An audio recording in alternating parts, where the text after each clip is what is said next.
All right, great. Welcome, everyone. And unfortunately, I do not have internet access, so I can't actually see the agenda right now. But I'll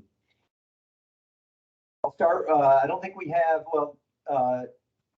looks like Jim Deschler is here. The first item is any comments from the public that are not related to the agenda. Jim, if you've got anything you want to say, go ahead and jump in.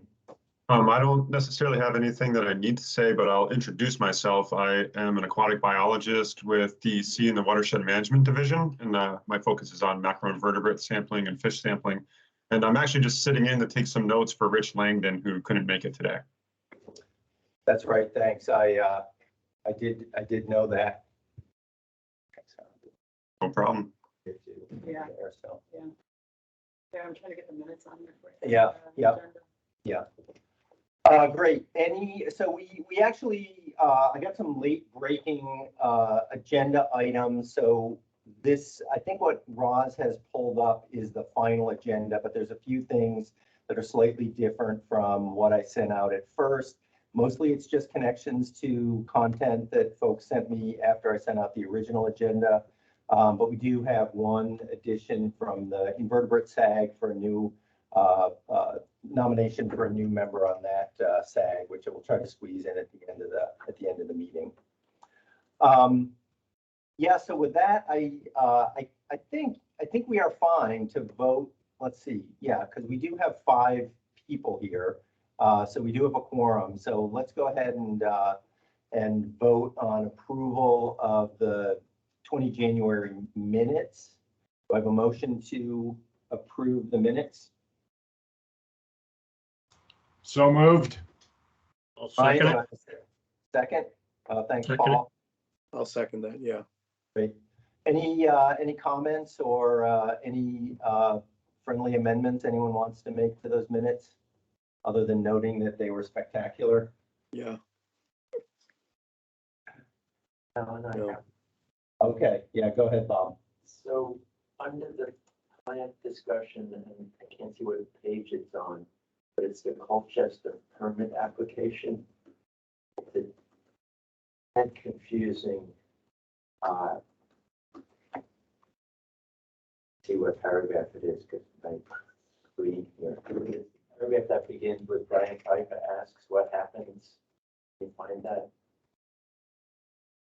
So it's on my page 8, if that helps.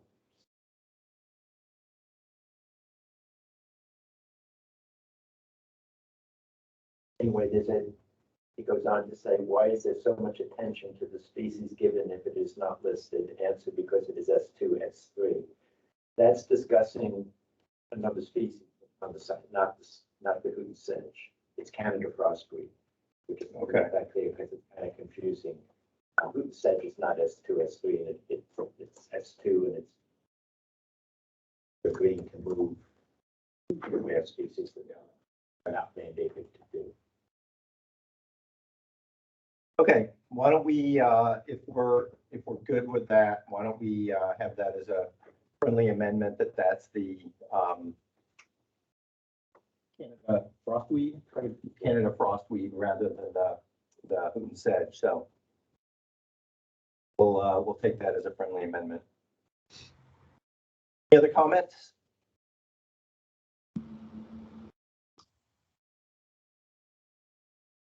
Great. All in favor of approval of the January 22 meeting minutes with the friendly amendment? Oh, is this a comment on the minutes, Jim? Sorry. No, it isn't. Okay. So all in favor of approving the minutes with a friendly amendment, clarifying frostweed versus hoot and sedge, signify by saying aye. Aye. Aye. Any opposed? Any abstentions? All right, thanks so much. Passes. Let's see here. So is Chris coming? It's on his calendar. Okay. All right. Do you Secretary Moore, do you want to kick us off with updates from A&R? Sure, I'm happy to. Good morning, everyone. It's a pleasure to join you this morning. As you might expect, most of agency leadership's attention right now is disproportionately probably focused on activities at the legislature. I thought I could highlight a few bills that are germane to the work of the Endangered Species Committee, and am then happy to answer any questions you have related or to other topics entirely. So the bills I thought I'd highlight for all of you are three, and then I suspect either Commissioner Herrick or Mark Scott may highlight some bills that are specific to fish and wildlife. But there's H606, which speaks to the 30 by 30 conservation goal along with 50 by 50. H697, which is looking at some changes to the use value appraisal program. And then there continues this session to be ongoing discussion around Act 250. And probably the centerpiece bill in that is S234, although there are several others that are actively being discussed in this space. And then can talk a little bit just about our budget picture, some of the funding opportunities, particularly around the wetlands conservation and restoration initiative that Fish and Wildlife is leading, and additional funding that's flowing to that space. And then I just want to touch briefly on sort of some of the challenges, workforce challenges we're seeing currently. The agency isn't immune from them either. And I think it's an important thing to keep in mind. So just starting with H606, this is a bill that has at this point passed the House. And what it would ask is for the agency to prepare a plan that looks at how we could achieve a 30 by 30 conservation goal and a 50 by 50 conservation goal. It's being actively discussed in Senate Natural Resources this week, and Commissioner Snyder and I were in yesterday to provide testimony. Our biggest concern with the bill as currently drafted is it's focused exclusively on permanent conservation as the strategy for achieving the 30 by 30 and 50 by 50 goals. We believe that sort of shortchanges our conservation toolbox, and frankly would require resources that the state simply doesn't have to ensure that kind of permanent conservation. We also know that the conservation ladder, as Commissioner Snyder likes to describe it, is often really important in working with private landowners and helping them sort of make progress towards what ultimately may end up being permanent conservation, but providing other opportunities and supports for helping private landowners look at better ways and different ways to manage their land that are supportive of some of our larger natural resources objectives. So the Senate seemed open to that feedback. I'm hopeful or optimistic they're going to make some changes to the definitions in the bill that would be supportive of the broader conservation toolbox and not simply permanent acquisition as the only tool for conservation, and we'll see where that goes. Probably connecting it to the last point on the list of things I had mentioned, though, was some real concerns about the ability of the agency to build what in the end is going to be a fairly significant plan. There are no resources provided to the agency in this bill, either for contractor support or additional staff capacity. It asks a lot. It asks a lot to be updated regularly, and I am concerned about our ability to meet the fairly aggressive timeline for developing such a plan. It would need to be delivered back to the legislature in about 18 months' time. So I've shared that with the Senate Natural Resources Committee as well. It's certainly not for support of the work. Conservation is clearly central to the mission of the agency, and we'll see where the conversation leads over the next couple of weeks. The next bill I wanted to flag was H697. It's some changes to the use value appraisal program, and including creating an opportunity for lands that are headed towards old growth forests to be enrolled in a special category. It's been fairly intentionally described to ensure that lands that would enroll in this category are really well suited to it. There were some initial efforts to make it broadly available to any potential landowner in Vermont, but just because a landowner is interested in sort of moving or not managing their land, it doesn't actually mean it has the ecological values we're looking at in terms of what makes a strong and ecologically important old growth area.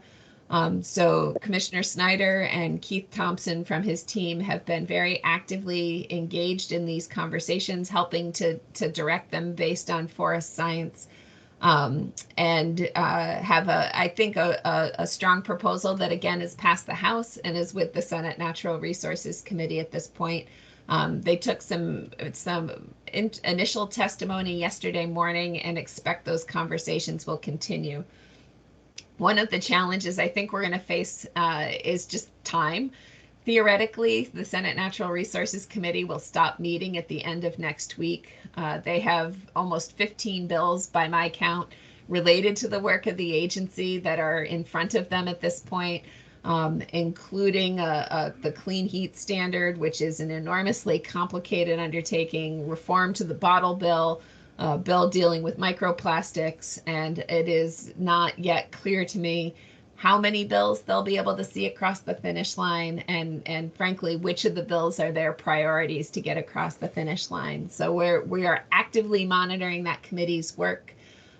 Work on the House side is a little bit quieter, but certainly has a couple of really significant pieces of legislation there, considering an environmental justice bill, chief among them, but then also these reforms to Act 250. S234 is sort of the primary Act 250 vehicle at this point. There is a governance bill that was passed by the House that the administration doesn't support, and it's unclear to me if the Senate intends to take it up. But S234 would include both some exemptions for development in downtowns and designated centers, so helping promote development in the places we would like it to take place, as well as has language around forest fragmentation and adding in additional criteria to Act 250 that looks at large forest blocks.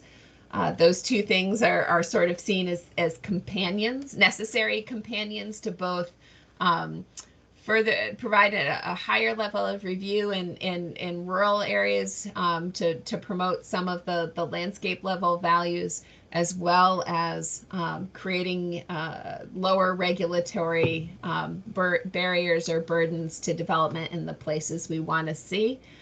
This is again a bill that's still under active discussion. There are other pieces contained in this Act 250 bill.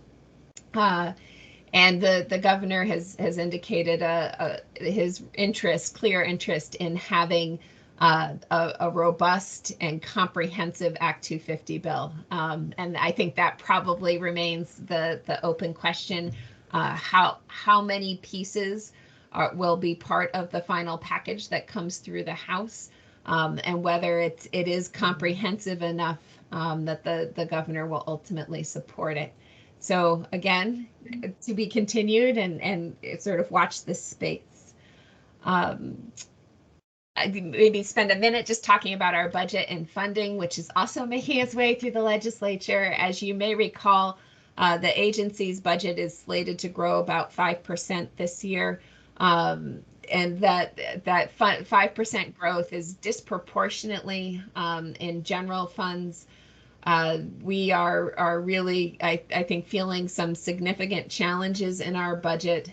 Federal funds to the agency have been largely stagnant overall over more than a decade at this point. And so we have constant upward pressures from inflation that end up being borne by our special funds. So on the Fish and Wildlife side, hunting and fishing license revenue.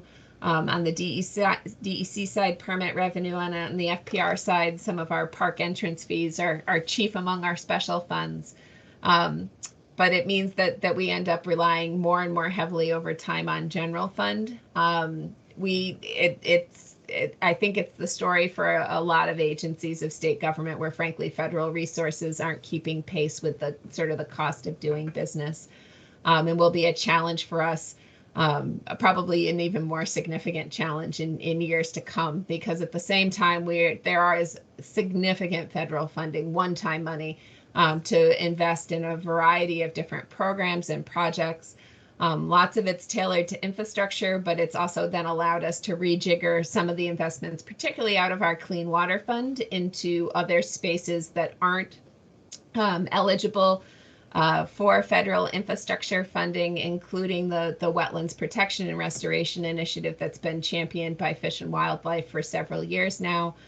We believe there may even be further funding through the Lake Champlain Basin program scheduled to arrive, and I'm sure Mark could provide details on it, but this has just been a wildly successful effort, from the perspective of water quality, from the perspective of wildlife, and from the perspective of wetland restoration, and created some really spectacular restored areas throughout the Champlain Basin. And then just before I pause, and I'm happy to answer questions anyone might have, just want to speak a little bit about staffing challenges. I think workforce challenges are sort of ubiquitous throughout Vermont at this point, and frankly, probably nationally as well. ANR isn't immune to those workforce challenges. We're seeing turnover in staff at a rate that we haven't over the last several years. I think there's a little bit of it that's pent up, but also challenges then refilling positions on the back end. Currently, we have, as an agency of 600, about 40 vacancies, which is more than we generally see. And it really is, it's a challenging work environment, just from the perspective of there certainly aren't enough hours in the day to do all the things we would want, and puts us in the position of needing to set priorities, including on things like the request under H606 to develop a conservation strategy for the state. Certainly it's work we're interested in engaging in, but we're talking about a trade-off between planning and then the technical assistance staff are able to bring to bear in actually developing and implementing conservation projects, and trying to figure out what that sweet spot is. So just wanted to flag that for your awareness. I suspect this will be a continuing challenge for us for a period of time yet to come, and one that we are incredibly attentive to. The last thing we want is for the staff who are at ANR to burn out and think that there are better jobs and opportunities for them elsewhere. So very protective of that, and just flagging that issue for your awareness. Thank you, Secretary Moore. Questions for the Secretary?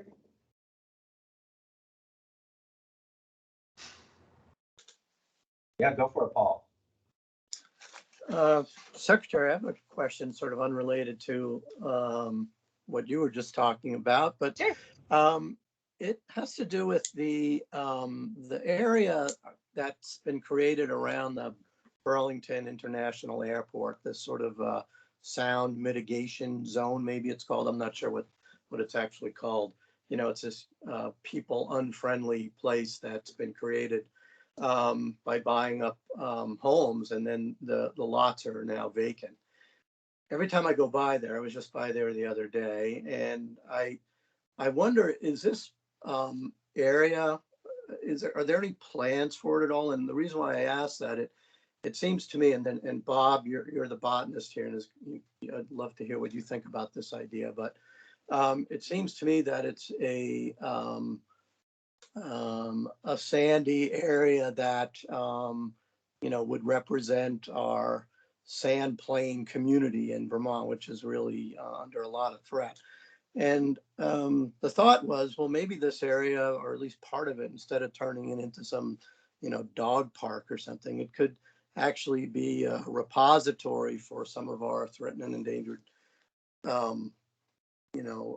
sand plain species that we're constantly doing these kind of weird little mitigation projects where a developer wants to come in Colchester somewhere, and we have to transplant 10 of this or 15 of that to some little corner of their property, and a fence gets put around it or somebody has to manage it for 3 or 4 years. And I think the success rate for these mitigation events is not particularly robust, let's say. So anyway, I see this area, and it's like, wow, this, and it gets bigger every time I go by it. And just, do you know anything about that land or what the plan is for it? I don't. I think it's probably held either by the airport or the city of Burlington. Happy to have other staff that are on the call weigh in if they have direct knowledge. But we can also look into that and have some additional information available next time. It's an interesting concept. Okay, great, thanks. I'll mention a couple things, Paul, and I don't really know quite all the details, but Burlington, so it's in South Burlington, but the airport is actually managed by the city of Burlington. So there's some complicated sort of jurisdictional things. South Burlington gave, I guess, use of some of that land back to Burlington. And now Burlington is actually trying to make some zoning changes, and and Beta Technologies is trying to expand into part of that area right now, which is causing some controversy in the city and a lot of, sort of high level negotiations between South Burlington and Burlington. So there's definitely things going on with some of the areas just on the west side of the airport right now, which is on the other side of the street from where the buyouts occurred. But I like the idea. I love it. But I mean, I don't know how logistically viable it would be. I mean, it would entail tearing down houses, tearing up concrete, maybe having a couple of fires. I mean, I'm sure it's possible. There would still be a sea bang there, but geez, yeah. Well, there's an overstory here and there of pitch pine, which is kind of interesting. So that's what sort of, red flagged it to me. But it does seem to get bigger every time I go by. Possibility if there were enough funds. I guess it's the gardener in me that just thinks, hey, why don't we just create this, new planting zone? Yeah. And we can really keep an eye on it. Resurrect Sand Plain Botanical Garden. Yeah. Yeah, go ahead, Brian.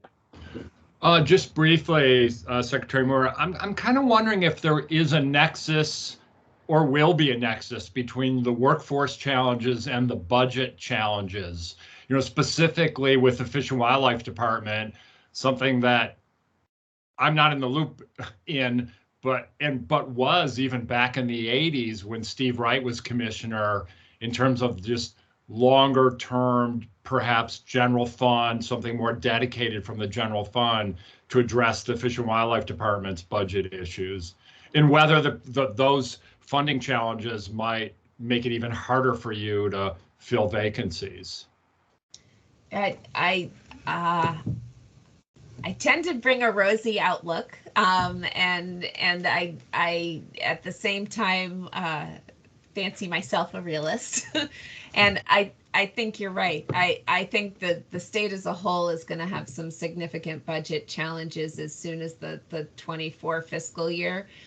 We've seen fairly significant growth in the general fund over the last couple of years, but prior to that, and dating back well prior to this administration, sort of the growth of state government appears to be about 5% per year.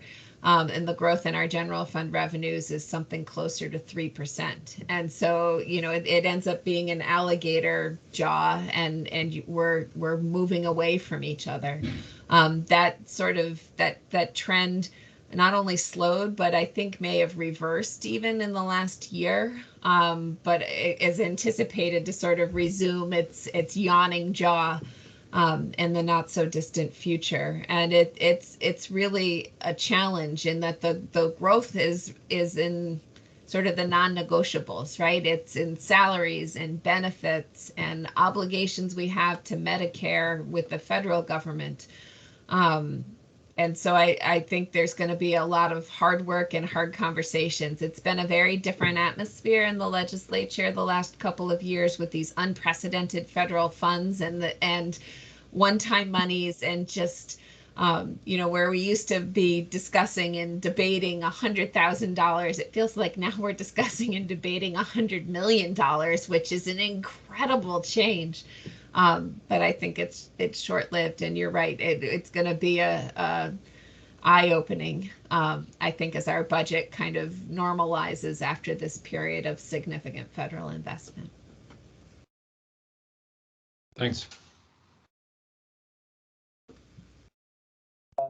Secretary Moore, I guess, one thing I'll just mention, if it does seem, some of the workforce challenges are related to expertise, I guess I would say, or maybe ask if you think there's any opportunities for conversations with some of your staff and folks at UVM to just talk about, the attributes and qualifications that you're looking for in staff to hire, and whether or not there's, any ways that we might make changes to the curriculum or, sort of internships or things like that, where there are opportunities for, not that I want to flood A&R with UVM students, but, there's a lot of talented kids that are graduating every year. And so if there are some gaps in terms of qualifications that you're looking for that we might be able to address in, classes or, internships or special projects or things like that, might be worth a conversation.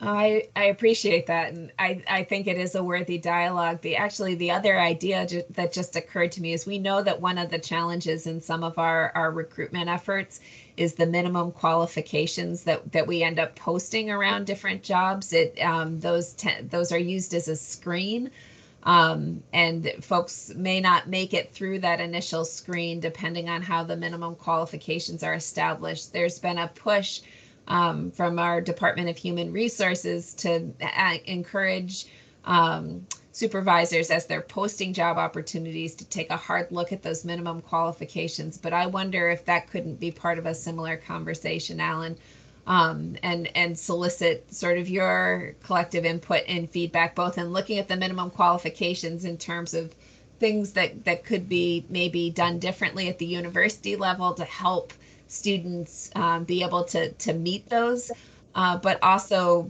sort of poking at us as a fresh set of eyes about areas that we may want to consider revising or reframing to better align with the skills that recent grads coming out of UVM can bring to bear.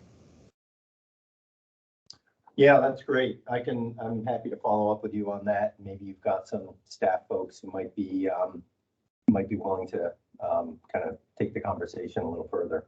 I think that would be really helpful. We've been having some of these conversations with Richard Kate in the space around climate action, but I think broadening that conversation would be useful. Great. Jim. Yeah, Secretary Moore, if we're looking to something like 2024, when we're really expecting to see these budget issues coming along, is somebody actively looking at alternative sources of income? In particular, I keep thinking of broadening the income base for Fish and Wildlife, because now you serve such a larger portion of the Vermont community. I mean, years ago, we were talking about things from gas taxes to taxes on sporting goods to such things as that. And it really seems like that's going to be necessary. Is somebody actively looking into that sort of thing? We have started some of those conversations. I would offer that the habitat stamp is probably our most successful effort in that space, in terms of putting out an opportunity that seeks to broaden the base. That said, and Mark can correct me if I'm wrong, but my understanding is about 80% of all the habitat stamps purchased are purchased by hunters and anglers. So it's been useful to the department in that it provides these state dollars that we can then use to leverage federal funds, but we're still largely drawing from the same pool. There was a proposal in front of the legislature pre-COVID that had been championed by Commissioner Porter that was looking at sort of making those a requirement for anyone who wanted to park at a wildlife management area. You would either need to display your hunting or fishing license or a wildlife stamp to show that you're contributing to the work of the department. It didn't enjoy the level of support we would have hoped in the legislature, but probably is an idea worth considering or dusting off and bringing back forward. I think, these changes are sort of throughout state. These challenges are going to be felt throughout state government. I suspect the gas tax is not a place we're going to be able to look. VTrans has really significant federal funding opportunities available to them as well, and will have challenges, I think, raising match. And the excise tax on sporting goods, similar to the one that applies at the federal level, is certainly a conversation that's been had. So far hasn't grown legs, but there's no reason not to continue to pursue it. I don't know, Mark, if there's anything you'd add in that space. No, you've got it very well. And I think we're also, I know, looking at other creative ways to the Achilles heel for the wildlife work is the match, the state match, which to date traditionally has come from hunting, fishing, and trapping license sales for both fish and wildlife divisions. But I do know the Secretary's office and others are looking for more leverage and abilities for us to leverage match in different capacities. Right now, we're just a little bit hamstrung due to different requirements that state government has to follow, set by administration and set by the union. So that's the reality of what we're in. But yeah, you're right on, Julie. Thank you for saying that and being on top of it. And the only correction I'll make is on the plus side is that the habitat stamp right now donations are almost in the high 90s, primarily from consumptive users or licensed buyers, which we have tried everything to tip that needle to get people who do not hunt, fish, or trap to support the stamp. We get some great comments from those people who do participate, but thank you, Secretary, for you're on it. I appreciate it. Secretary, a question, if I may. Can you just discuss what actions are being taken to implement the Global Warming Solutions Act? I know we have a 2025 deadline looming ahead of us, and it seems like a long time, but it's going to happen quickly, as we all know. So we need to start laying some groundwork. I'm just curious what's been going on in that respect. Sure. There are a number of bills in front of the legislature. I think I counted somewhere between 8 and 10 that have connections into recommendations that were contained in the initial climate action plan that was adopted by the Climate Council this past December. The clean heat standard is probably the most significant of them. For those who haven't had an opportunity to learn about the clean heat standard, it's essentially a cap and invest program. It would require fuel delivery companies to obtain clean heat credits, either by installing clean heat measures directly. You think installing heat pumps or home weatherization services or other activities, or work with what the bill terms a default delivery agent. An organization that will generate clean heat credits that can then be purchased by fuel delivery companies, with the idea that over time we will phase out our use of fossil fuels to heat our homes and businesses. The sort of timeline for that phase out is anticipated to be about 10 years. And would start about 2 years from now. There's some fairly extensive work that would be required by the Public Utilities Commission should the legislature ultimately pass this bill before it's ready for implementation. The other major book of work in response to the climate action plan is that the agency is working to adopt the California Clean Car and Clean Truck standards. These are standards that would phase out the sale of new internal combustion engine vehicles in Vermont by 2035. We have a choice in Vermont. We can either follow the federal Clean Air Act requirements when it comes to vehicle efficiency, or we can throw our lot in with California. Those are the only two choices we have. But as a result of the climate action plan, we'll be throwing our lot in with California and are in the rulemaking process in that space. And that will see increasing numbers of electric vehicles made available for sale in Vermont, starting roughly in 2025 or 2026. There are other initiatives. Certainly the 30 by 30 conservation goal is something that was identified in the climate action plan. Some of these changes in the Act 250 bill were also called out, both helping promote compact settlement and smart growth, as well as providing additional protections for forests. The UVA bill, again, speaks to a recommendation of the climate plan. And, so there's a lot of kind of open initiatives, but I would say the Climate Council in the Climate Action Plan made pretty clear their favored approach is incentive-based, as opposed to command and control, which would be permits issued by the agency. And so a lot of this work, we're now to the point of waiting on the legislature for them to act.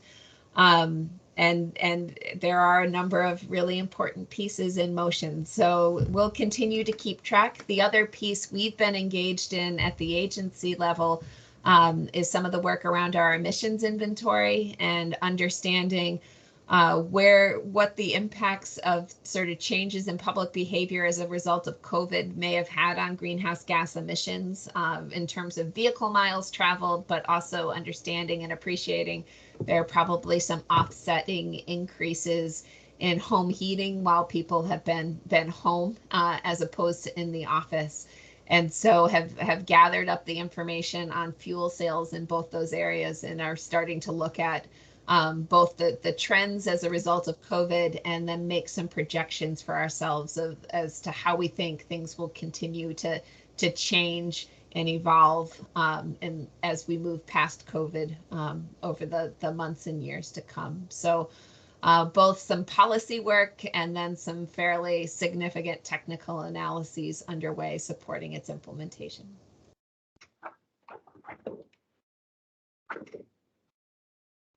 Great, thank you. You're welcome. Any word from Chris at this point, Mark? No. Okay. Well, I guess, you may have some Fish and Wildlife updates you want to pass along, Mark. I guess maybe while you're still here, Secretary, maybe have the conversation about the Endangered Species Committee membership, if you're game. I'm game for anything. All right. But I think this secretary hit the highlights of concerns for the department to do that, because we also have got some key positions that are leaving our department. We're trying to fill some of those right now, but it's the biggest issue from the wildlife perspective right now is trying to deal with the public, wildlife veterinarians and rehabbers on avian influenza. Unless everybody's been in Florida for the last week, you'll see in the news about 3 dead bald eagles. One we had to put down. One, despite the strong advice that we gave to rehabilitators, was a live bald eagle that had avian influenza, and that bird caused the state quite a lot of effort afterwards because we ended up euthanizing it. But the Department of Health had to get involved in the ag, treating it serious. AI, as most of you probably know, as it's called, does not usually affect humans, but anytime you have a virus from a wild animal or anyone that gets in contact with people, the health department steps in and spends a fair bit of time on it. So I just throw that out as a major time consumption. We're trying to get a lot of information out there. We want to be forefront and helpful to our partners. Lots of internal meetings with Health and Ag, Wildlife Services, USDA, and so forth on this topic to do. Hopefully we're ride a wave here for the next month or two and it'll subside, or I'm not sure what we're going to do internally. Try to go out in the street corner and look for volunteers to help us, but it's putting a lot of demand on our staff. I won't get into details on bills unless the committee wants to, but there's 3 Senate bills that the department is engaged a lot in. They primarily deal with leg hold trapping, the structure and makeup of the board, governance of the department, and also coyote and hound hunting in the state of Vermont. So we've been successful working with the Senate, moving through those. We're going to take up action with the regulatory board, who has initially agreed, acting on some petitions to address looking at best management practices for improving humaneness. We feel a lot of people use those practices now in the state of Vermont voluntarily, but we're going to look at putting that in regulations moving forward. I'm not quite sure that's going to be an easy lift because the Vermont Trappers Association is supportive, submitted a petition, but I think there's mixture among their members, and they don't represent all the trappers in the state of Vermont. The coyote hunting with dogs and hounds will most likely be something I think most people will support in the state of Vermont, given we heavily regulate bear hound hunting right now in the state of Vermont. My dialogue with them is they're supportive of this action. However, the minute you start talking about coyote hunting, people will come out in droves. They're either against it, for it. So it'll be, I think, a challenge for everybody when we talk about that issue. But the want and waste bill was in the House, and I can give you numbers on these bills if you want them, but we've been successful to work with the House to get that bill moved forward. It's now in the Senate. Just like the other 3 bills I talked to you about, we've been successful with the Senate Natural Resources Committee. Our challenge right now is when these committees go to the other opposite structure of governance in the legislature, that they want to make their little 2 cents and changes on it, and that's what we're struggling with right now to deal with that. So that's where we are there. I'm trying to think if there's any other real significance. I will announce, if some of you don't know, our Fairbear biologist Kim Royer is going to retire in May. So given what I just told you with these issues, that's going to be a struggle for us to deal with, but we're working on a transition plan, and most likely I'll be able to keep Kim on as a seasonal, given the secretary's support, which I know I'll get, to have her kind of ride herd on some of these trapping and coyote issues that we need to face in the next year or so. But are recruiting right now, doing interviews next week to replace the work of our community ecologist, state land ecologist, Bob Zano, who many of you know, switched to be our private lands ecologist to do the work that Eric Sorensen did. We're recruiting to have Bob's replacement to do that. We also have a vacancy in our migratory game and waterfowl project leader, and we're starting recruitment for that. We're challenged with all kinds of great land acquisition and farmland restoration projects that the secretary alluded to with EPA. Will Dwayne has taken the job that Jane Lazorchuk did, doing a great job, but he is just swamped with all different types of issues that we're dealing with. Every time we think we have an easy fix to get a piece of land, all kinds of issues come up.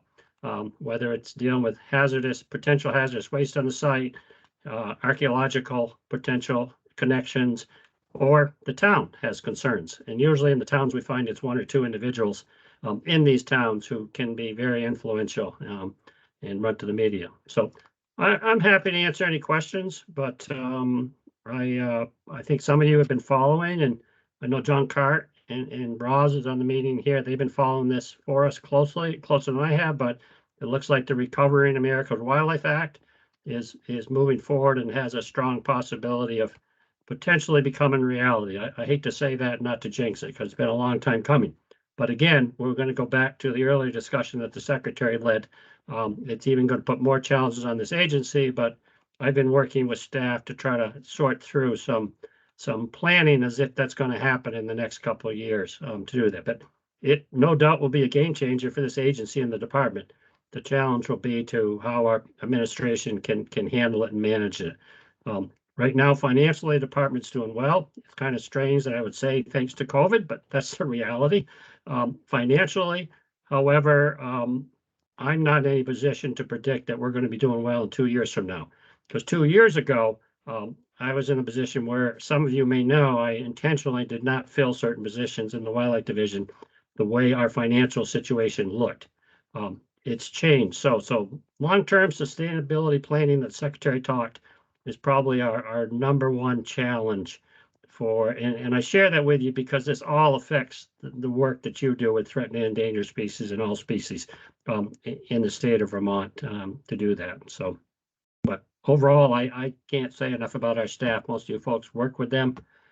My biggest challenge is telling them, no, you can't work this many hours every single week. They're very dedicated and do outstanding work, and we've been very successful bringing on new staff folks in a transition, and so our previous work on succession planning seems to be working. But that's where I'm at. I kind of think myself, like the secretary, we're in a good situation, but we got to be vigilant and not sit back and continue to work. And I can't thank you folks for the work that you do to help the department in many different capacities.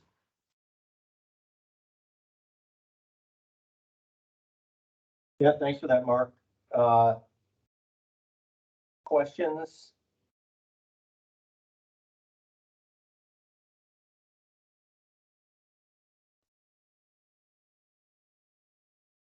All right, well, I guess, you know, I think when we, you, Roz, and I, and Chris met with Secretary Moore after the last meeting, we were really hoping we would have a couple new ESC members by the April meeting. I'm assuming we aren't there yet. Is that correct? Correct. The latest is two folks who would make an incredible addition to your committee, as well as improve the diversity balance of the committee. Graciously declined to do that. That's all I can say. So we keep going back to the drawing board. I've got names into the commissioner right now, so I've got to pick back up some pieces with him to work on. I kind of reached out broader to staff too, you know, for full honesty, Brian, I understand you know, it makes sense for you just to switch perhaps to fauna and not flora, but frankly, from my perspective and watching the committee for many years, I don't think it matters technically what hat you get appointed on from the secretary to the committee. I think what matters is just all of you are able to work together. So our challenge is obviously finding two representatives from the flora. I think we've got some different names right now for fauna, but if we just kind of switched you over to fauna, Brian, I understand your interest, but you're doing a great job in flora, my perspective. But we will be even more challenged to find a replacement. It seems like it would be an easy fit to find people to serve on this committee. I guess it has not been for us, to be honest. You folks have been very helpful giving us some names. I'm just not sure. I'm wondering if it's just because of the times where we spent 2 to 3 years in somewhat isolation of people working remotely, that I don't know. I can't put my finger on it, but we have also had the same challenges to find replacements on our Regulatory Fish and Wildlife Board too. There's a lot of people that want to be on some of these appointments, but usually when you see that, it might not be for the right reasons. It's important for us or the governor making these appointments that you get folks who are not coming on there for a certain crusade or a mission, that they're willing to work with the current body in an objective manner. So I don't know what more I can say, Alan, but I will only say it's not from our efforts on our end. Roz, you can correct me on anything you want to say. Roz has been helpful in this format. I've kind of, unfortunately for her, but pushed some of this stuff down on her when I can, and among her many other duties that she's trying to get a grasp on how to manage her program.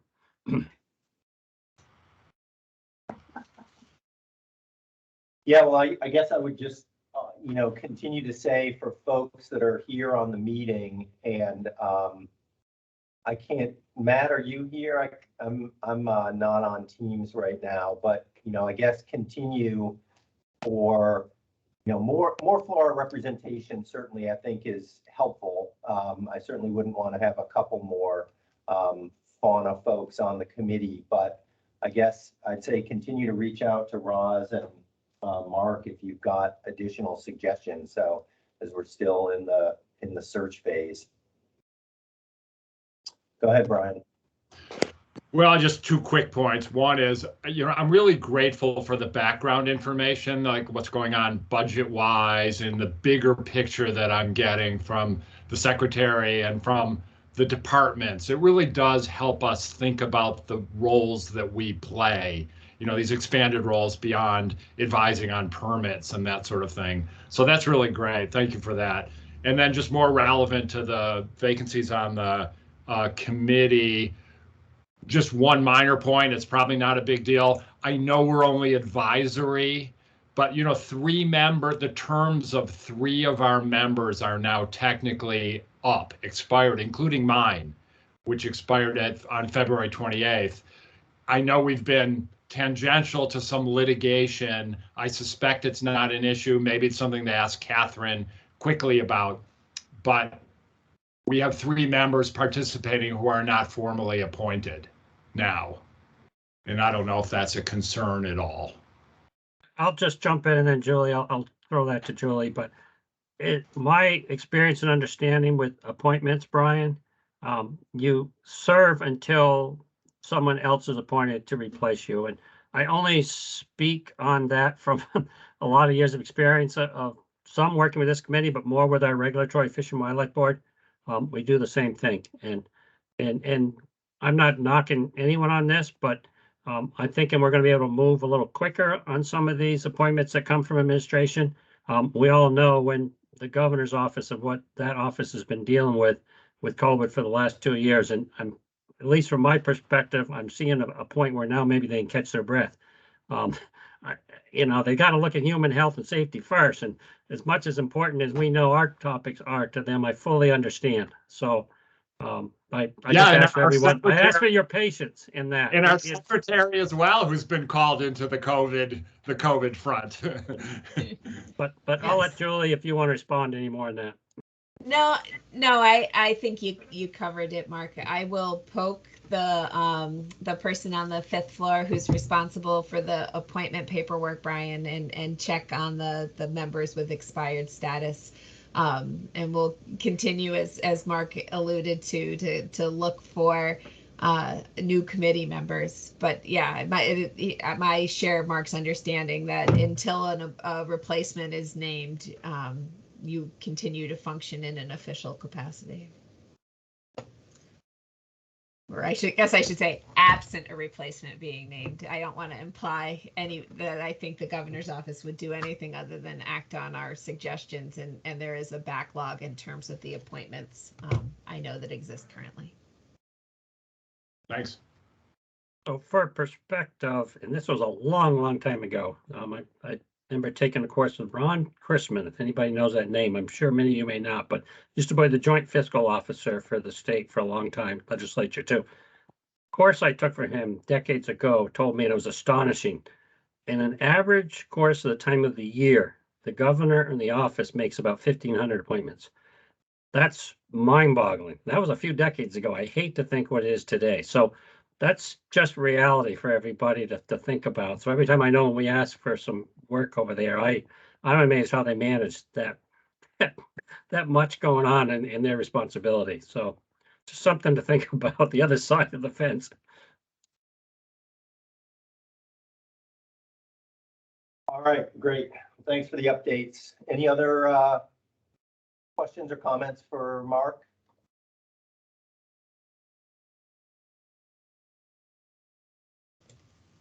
All right. Well, thanks so much, Secretary. You're welcome to stick around, or yeah. Yeah, unfortunately, I can't today, but always a pleasure to join you. And we'll look forward to seeing you at your next meeting. Thanks for having me. Great. Thanks so much. Thank you. Thanks for coming. Bye now.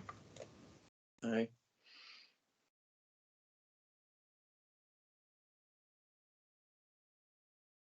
let's see here. Is Kent? Kent, you on the line? I am, Alan. Great. Could I Yeah. ask everyone a favor and just put your name into the chat because I can't see everyone, so I can't take attendance. So if you just put your name in chat, I can get that later. That would be great. The people button up there. The people button. Yeah, see that? Ooh. Yeah. Oh, so you can see everyone? Yeah. Yeah.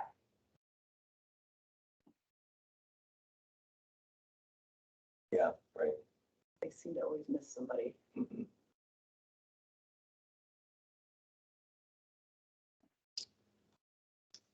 Great. Well, the impetus for this particular agenda item was Kent brought it up. I think maybe brought it up at our fall meeting last year. We sort of took January off to talk about it, but Kent brought it up again with me.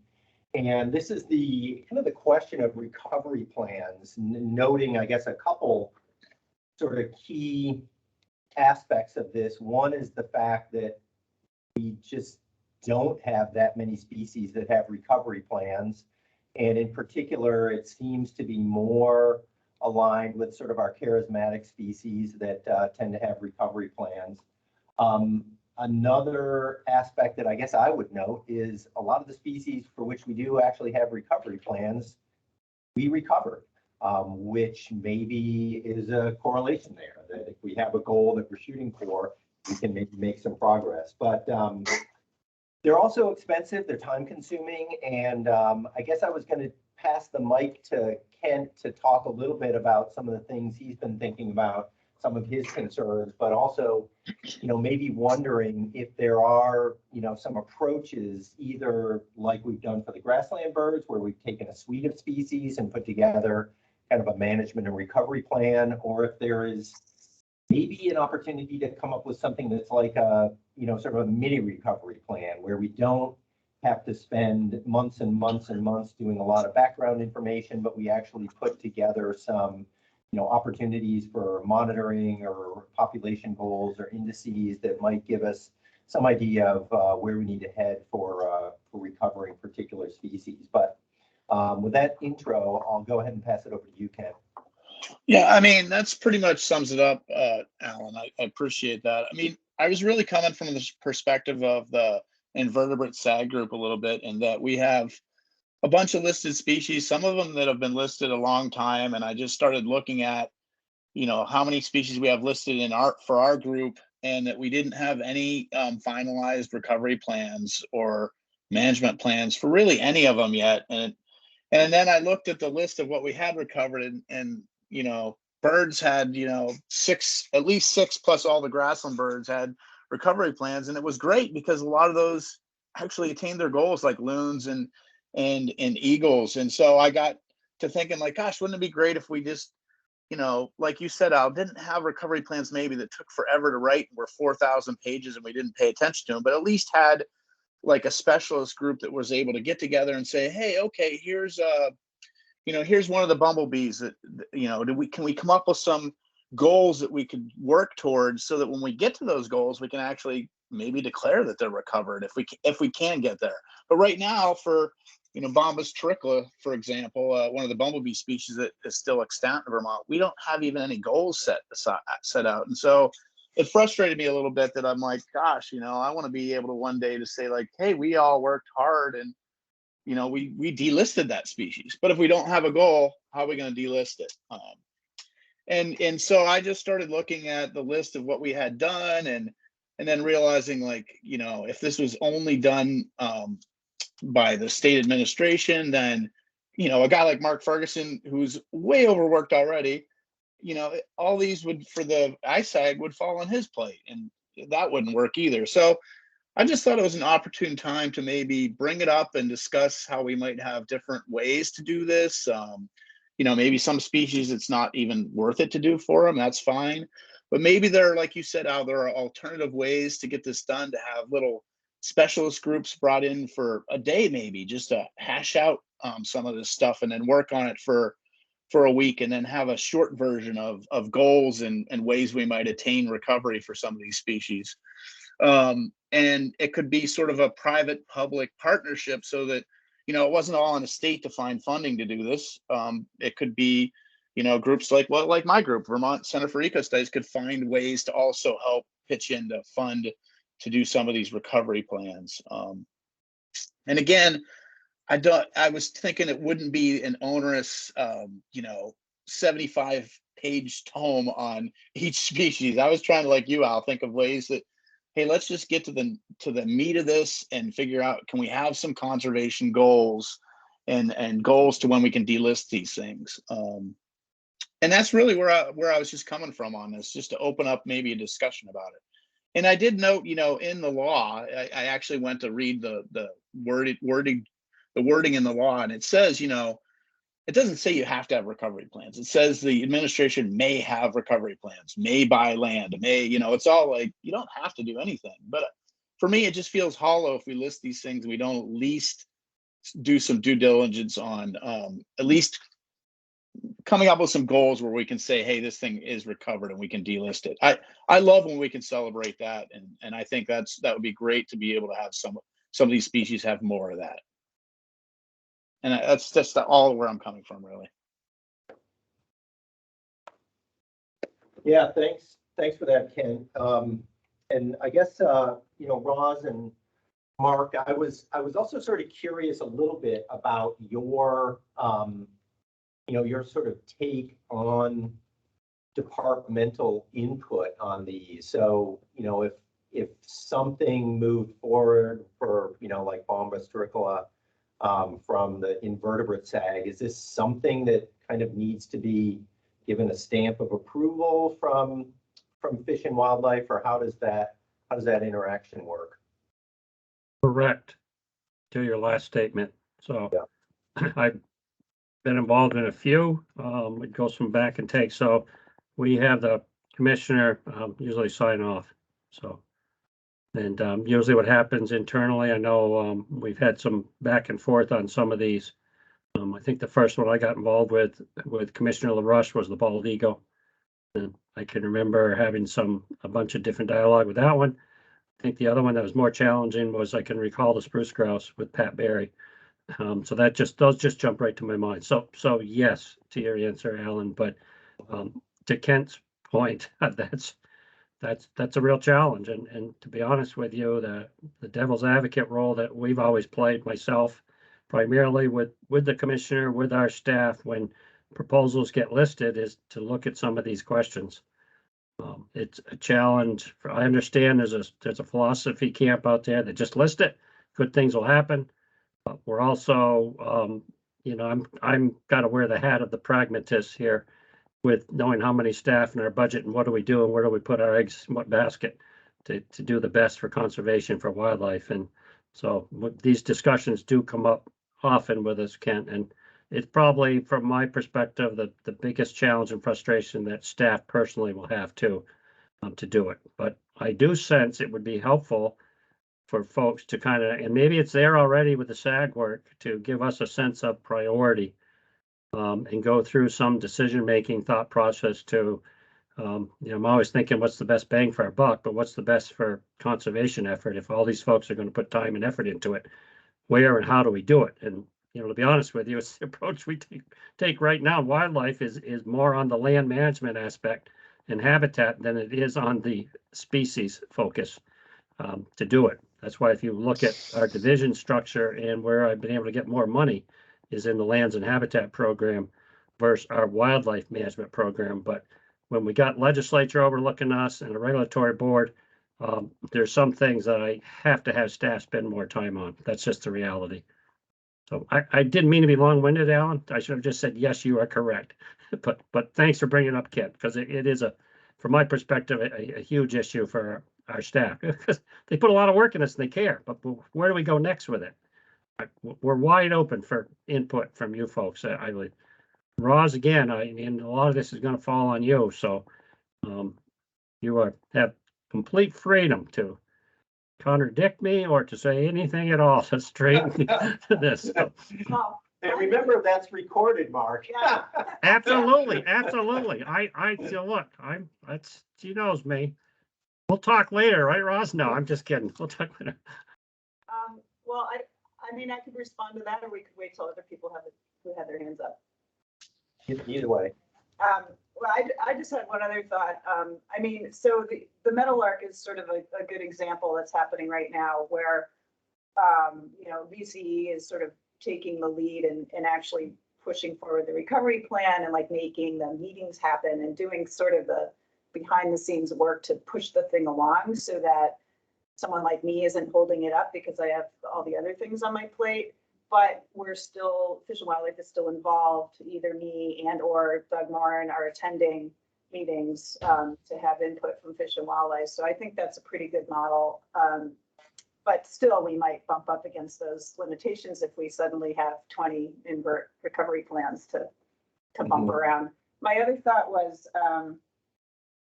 that I wonder if, and maybe this has happened and I'm not aware, but I wonder if we can't, you know, with the increasing threats of climate change, I keep thinking about how the single species approach is just not going to cut it unless we add a lot of staffing or add a lot of more volunteers like you all. And I just wonder if we can't be going across SAG groups a little more. So again, the Meadowlark comes up as an example of in my mind that's something that where we could do birds and potentially some of the bees, or at least one of the bees at the same time, and be so you're grouping across taxa instead of within taxa, or maybe you're doing both. And I just wonder if we can't be taking more of the community approach and seeing which endangered species overlap and how we might. Maybe that gets more complicated, but it's a thought that keeps occurring to me. Yeah, thanks. Let's why don't we go Jim and Bill? I like Kent's point, particularly when he talks about how much time and money and personal hours get put into some of these recovery plans. And I do wonder, obviously in the Reptile Amphibian Scientific Advisory Group, we have far fewer species to deal with than Kent's trying to deal with, but we still have species that are listed that we haven't written any recovery plans for. And I wonder if there's just something like preliminary recommendations and concerns, like Kent's mentioning, kind of the one-page deal where we put down.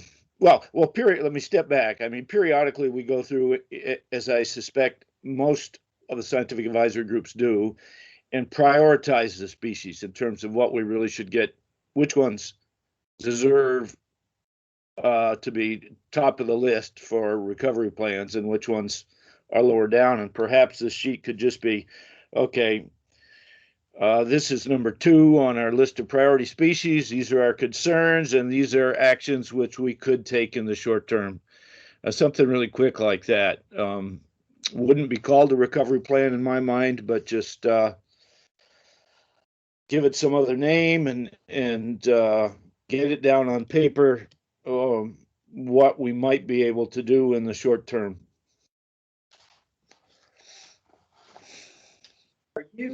Jim, are you Yeah, saying? I was just going to use the examples from Mammals. So Mammals has several groups listed as T&E species. One being the Canada lynx. And the Canada lynx certainly probably does not have a resident population, or maybe, if anything, it's a marginal resident population in the Northeast Kingdom. But certainly we have reports of lynx moving. We have well-documented cases of lynx moving to the state, including into southern Vermont and up the spine of the Green Mountains up into the northwestern portion of the state. So I think we need to retain that as a listed species, although I don't think a recovery plan is appropriate for that species. Another group, we tried to develop a kind of a comprehensive recovery plan for bats, or a management plan for bats. And then, of course, we had certain events, primarily the development of wind turbines on ridges and white nose syndrome that came about that kind of drove our conservation plans for bats kind of immediately. So no, that recovery plan never, that management plan never went farther than kind of an initial stage. And essentially the funding from the U.S. Fish and Wildlife regarding white nose syndrome has really driven what the recovery plans have been in the state. So that's all happened so fast that, you know, recovery plan was not really an efficient way to go. So things had to be done very, very quickly and were done very, very quickly to try to deal with that issue. And the last one I'll mention is the American marten or the pine marten. And that's where we do have a recovery plan. And the problem is that recent changes in the populations of pine martens in southern Vermont and in the Northeast Kingdom, that recovery plan is totally outdated. And so we have talked about revising it, but it seems we still have a ways to go, or a ways before we could reach the goals. But that might be the only plan that would probably be worthwhile to develop at this point in time. So just some confounding issues or complex issues dealing with recovery plans that I was trying to address there. Yeah, thanks. Thanks, Bill. Yeah, I definitely, I get it. Jim?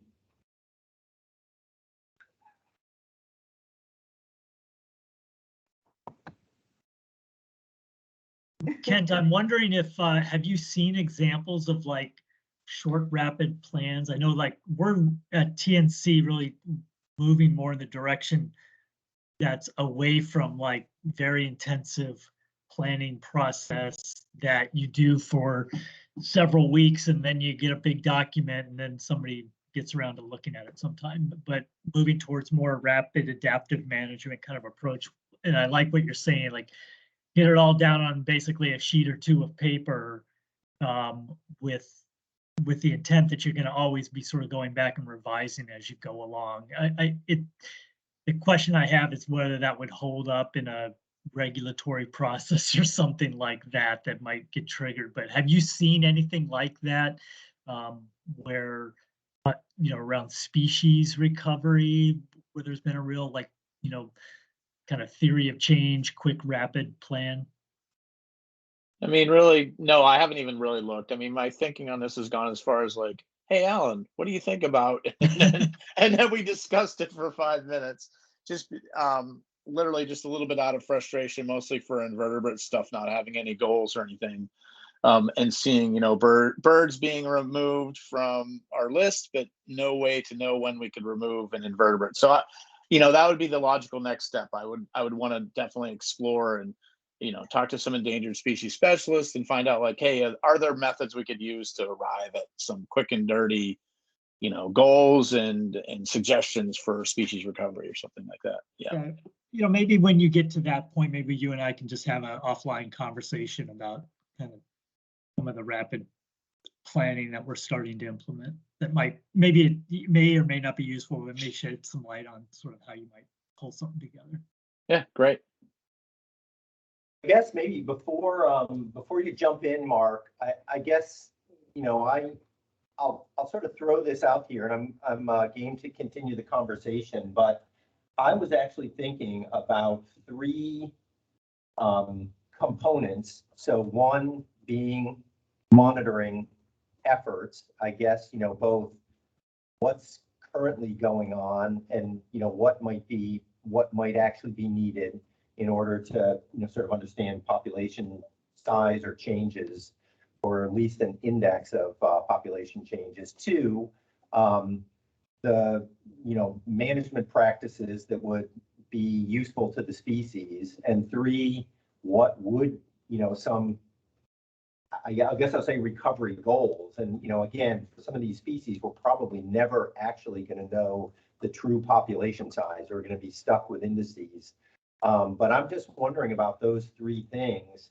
And I'm also kind of thinking if SAGs might just kind of throw some ideas around. Like I was kind of thinking about the bird SAG, where we have a species like Eastern whippoorwill, where we have some actually really good monitoring data, and then something like rusty blackbird, where we just don't really know what the heck is going on with the population right now. So maybe taking one where there's some good data, one where we don't have anything, and trying to bat around what's the, what are the options here in terms of, sort of a mini plan, so to speak.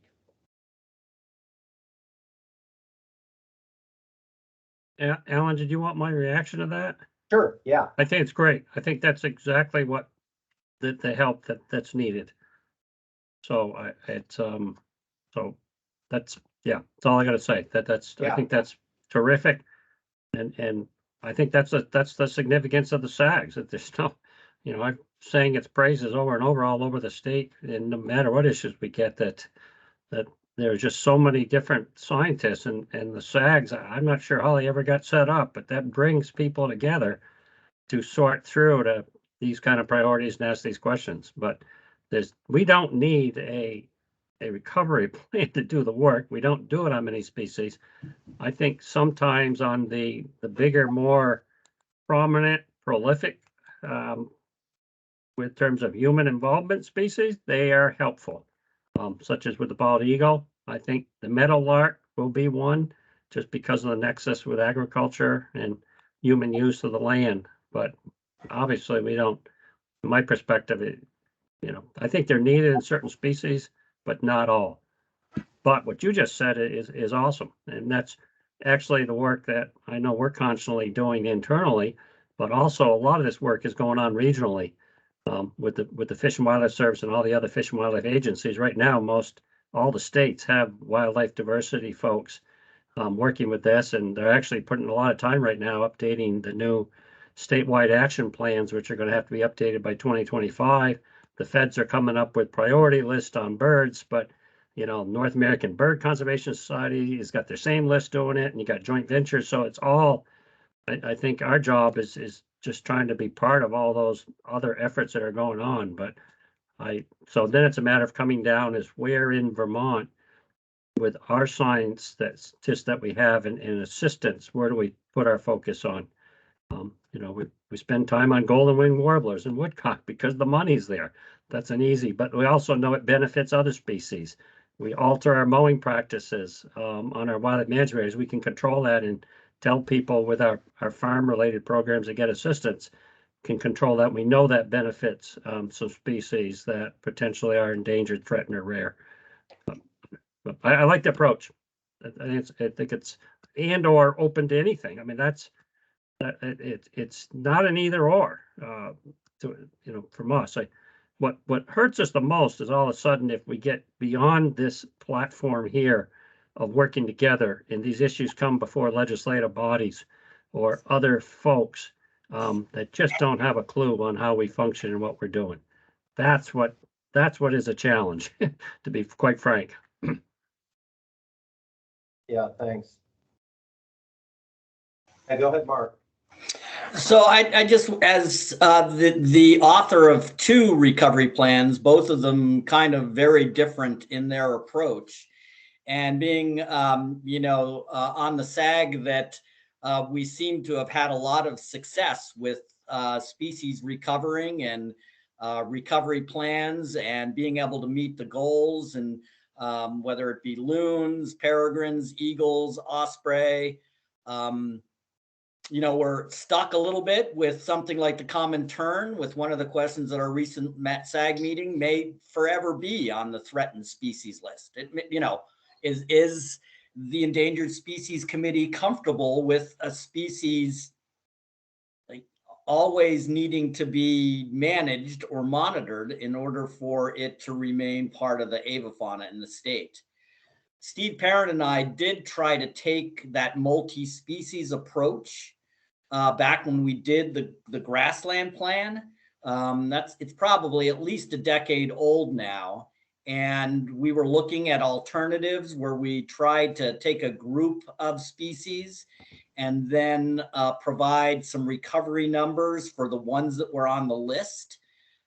Eastern Meadowlark is one of those, and we kind of designed that so those individual recovery plans, which are 2 to 3 pages, could be updated, adapted, added to. Henslow sparrow is actually on that, and that bird hasn't been seen for 30 years in the state, but we don't have an extirpated list. So we tried to develop something that captured a suite of species with management that would benefit those species. So I think that's actually a management and recovery plan. So hopefully VCE now is going to be contracted with the state to do the recovery plan for what? Eastern Meadowlark and Whippoorwill, I believe. And so they'll be kind of working through this process. I'm glad to have another pair of eyes on the plan that I wrote, because it was a decade ago and there's plenty of new information. But that may be one where a simple 3-pager, 4-pager can be, with some management goals, can be tucked right into that larger plan. And we don't need to,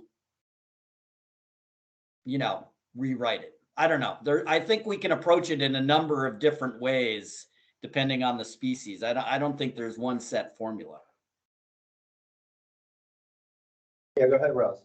Yeah, I would actually pony on what Mark just finished saying, which is I think it depends. And I've gone back and forth around meadowlark being part of the grassland plan because the habitats they use are so different from a grasshopper sparrow, but it could be folded in there, but it might not be just 2 pages because it's so complex. And so I think the devil's in the details.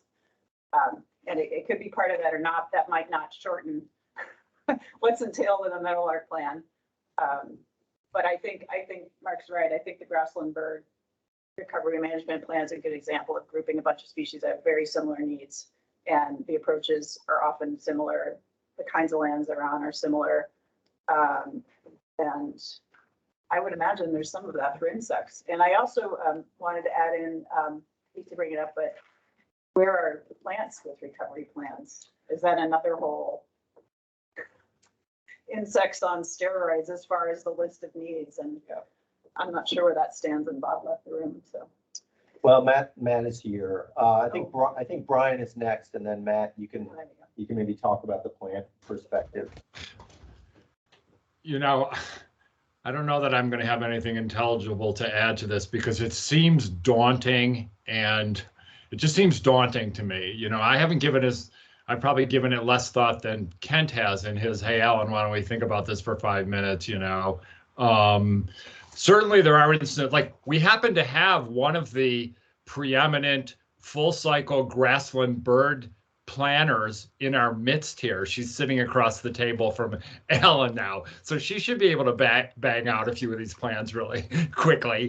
But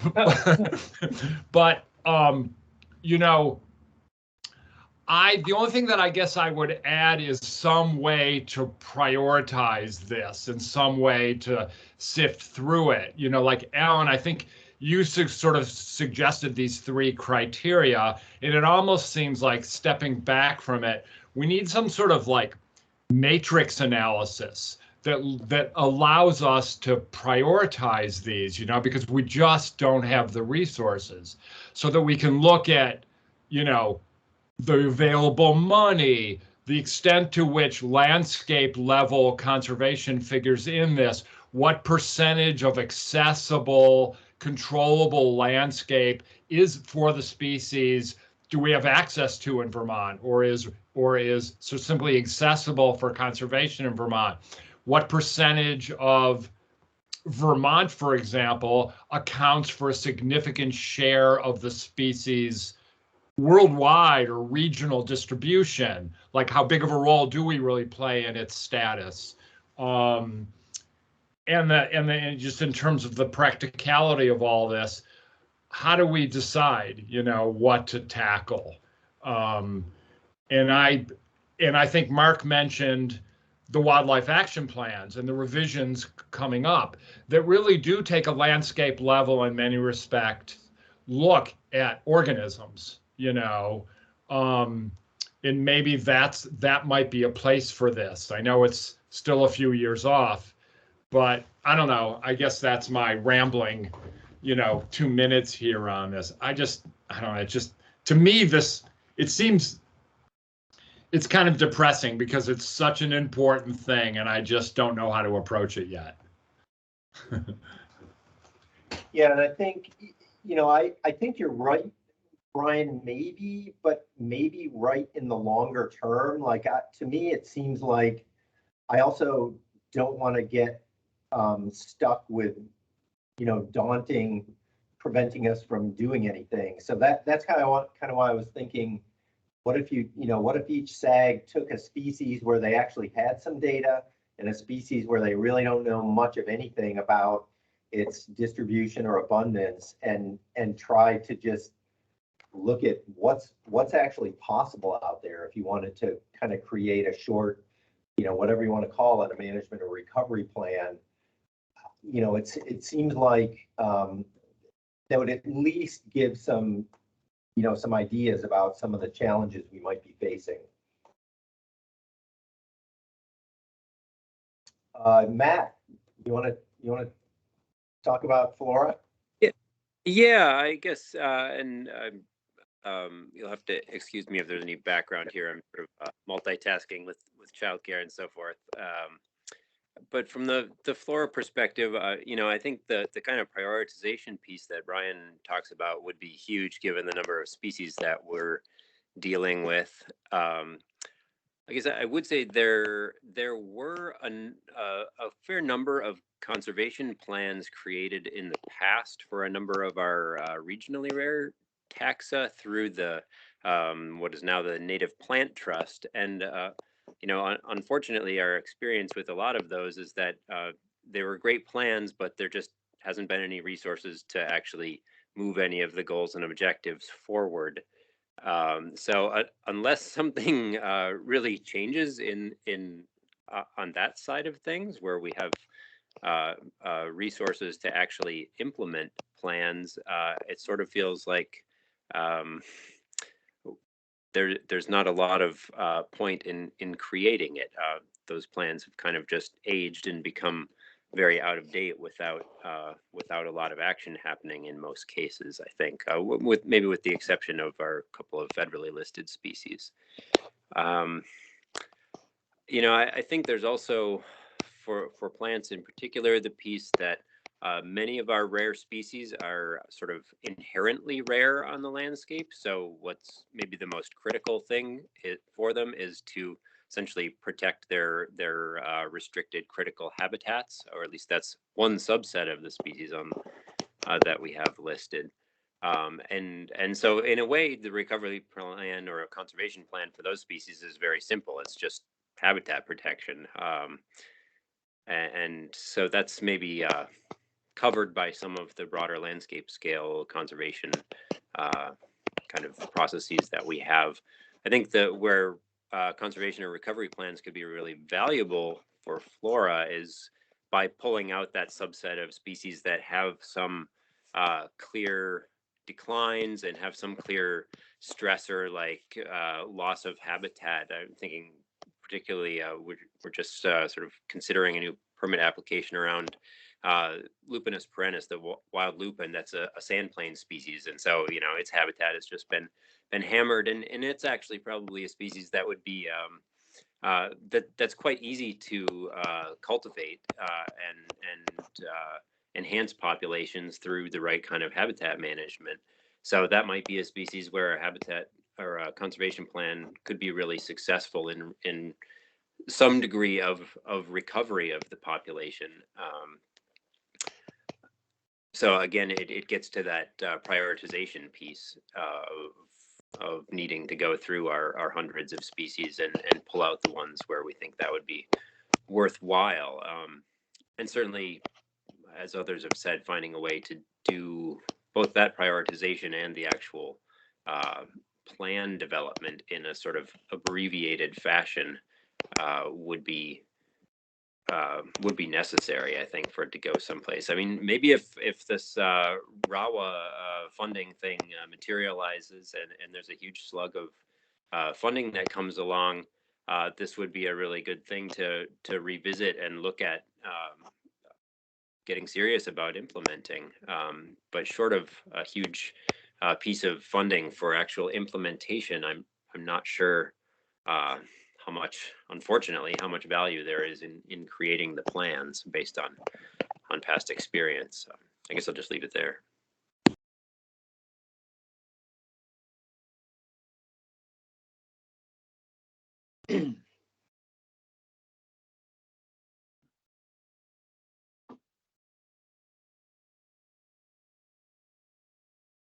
Alan, I think you're muted. Sorry. Yeah. Yeah, so just so folks know, I think there may be 100 or so listed plans. So the list of P&E plants kind of dwarfs all the other taxa perhaps combined. So just keeping that in mind. Let's see. Yeah. Paul, why don't you go ahead? We got a few minutes left here. Yeah, I don't want to take up too much more time with this, but one thing I haven't heard anybody mention is the politics of all of this. And I think we really need to think about how the public perceives of what we're doing. And yeah, I know it's, we focus on some of these iconic species, but there's a reason for that. And we can, talk about our successes with recovery.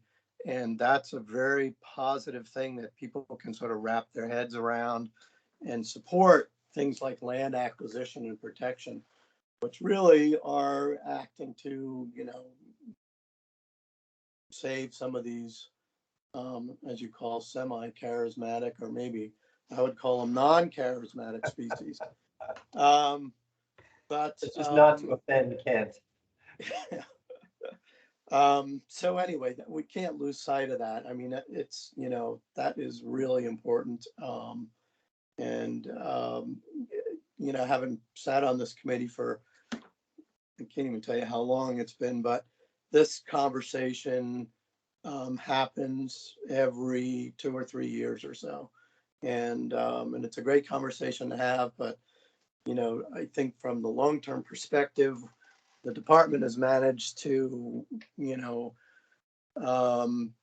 do, I think, really great work in allocating the time and effort to focus on the things that they can focus on. And, as Mark's been talking about forever, there's only so much money that can go around, and staff and all of this stuff. So we really need to keep in mind that we want to create a successful sort of image for, not only, species conservation, but, land conservation. Because if we don't have support from the public to conserve land, it's just, we might as well just, forget about the whole thing. So anyway, that's my 2 cents.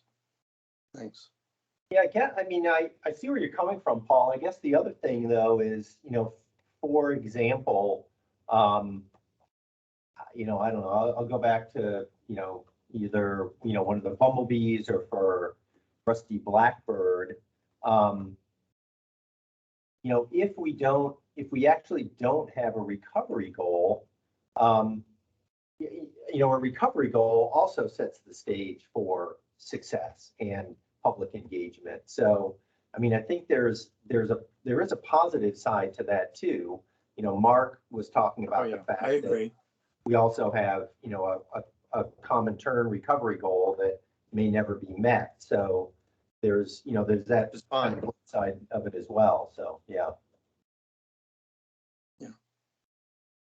No, I'm not saying that we don't need recovery plans, but I just, I think that we just have to keep this sort of bigger picture in mind as well. And it is also really important.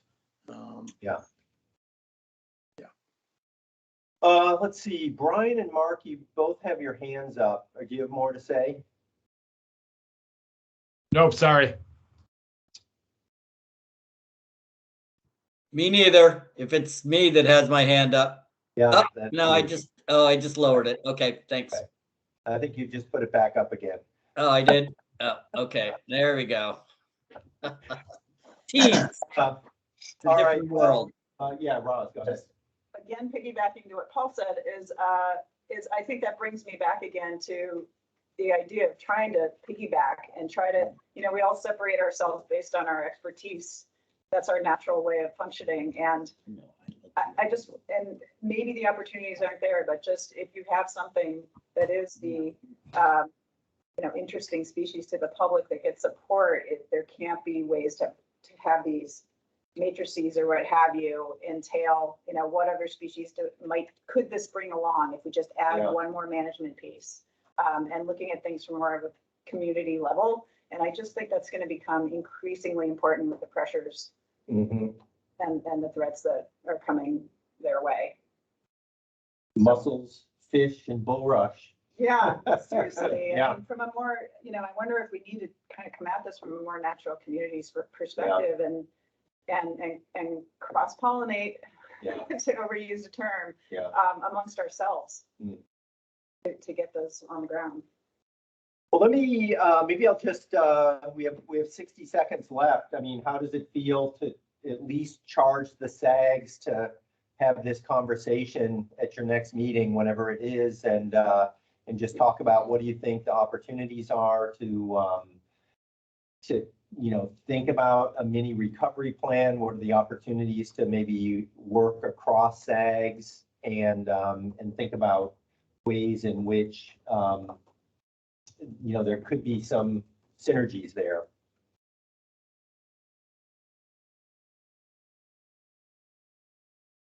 Yeah, it sounds good to me, Al. It's good idea. And thanks for letting me have some time here to ruin everybody's morning and make everyone depressed. This has been great. No, just kidding. That's a great conversation, and I think that's great. We should, it was a stimulating conversation, and I'm definitely going to take it back to our SAG and think about the stuff we have listed, and are there some low-hanging fruit maybe we could tackle with, like you said, with some of the stuff. So, yeah. Cool. Jim and Mark.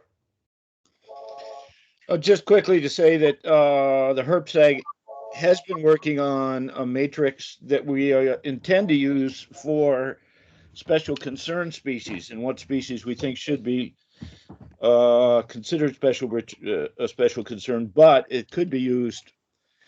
It could be used for any species. It could be used for any status. It could be used for recovery plans, and we'd be happy to share it when we get it done. That'd be great. Thank you.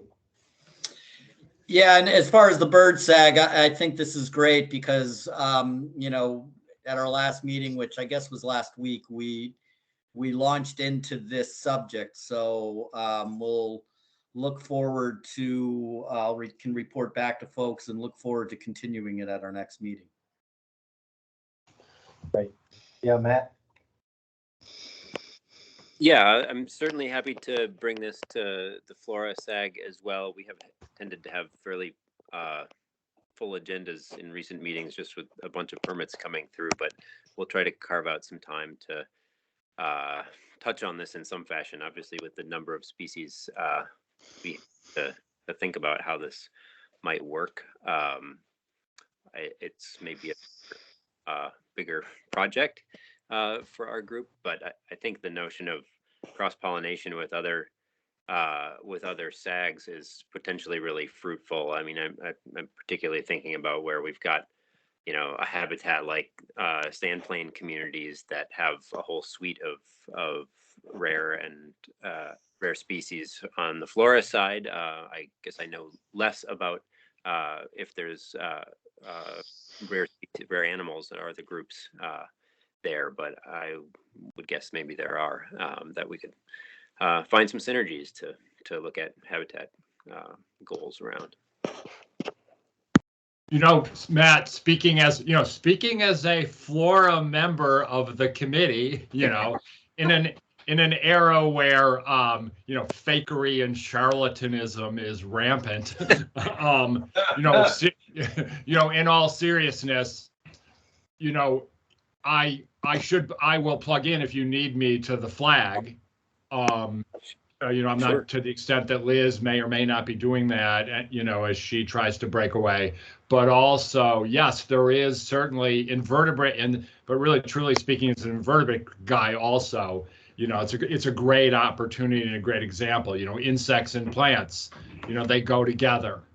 And particularly, you know, I will, as the Flora member here, you know, I will fully support the Lupinus perennis project because it's got some interesting invertebrate angles with it. So, but in seriously, I should plug into the flag as a full committee member also for you.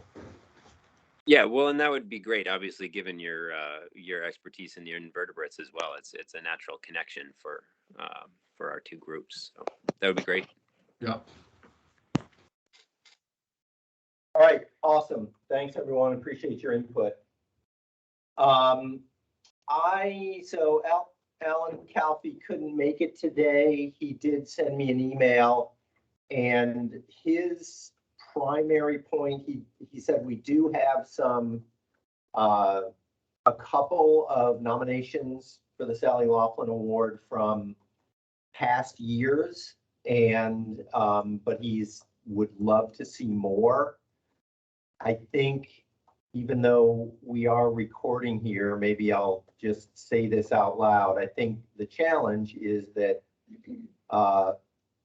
Steve Perrin is one of the nominations being held in reserve, which might be challenging to knock out of the top spot. So I applaud Alan for hoping for more nominations, but I just don't know if there's going to be any strong support for other candidates if Steve is in the mix.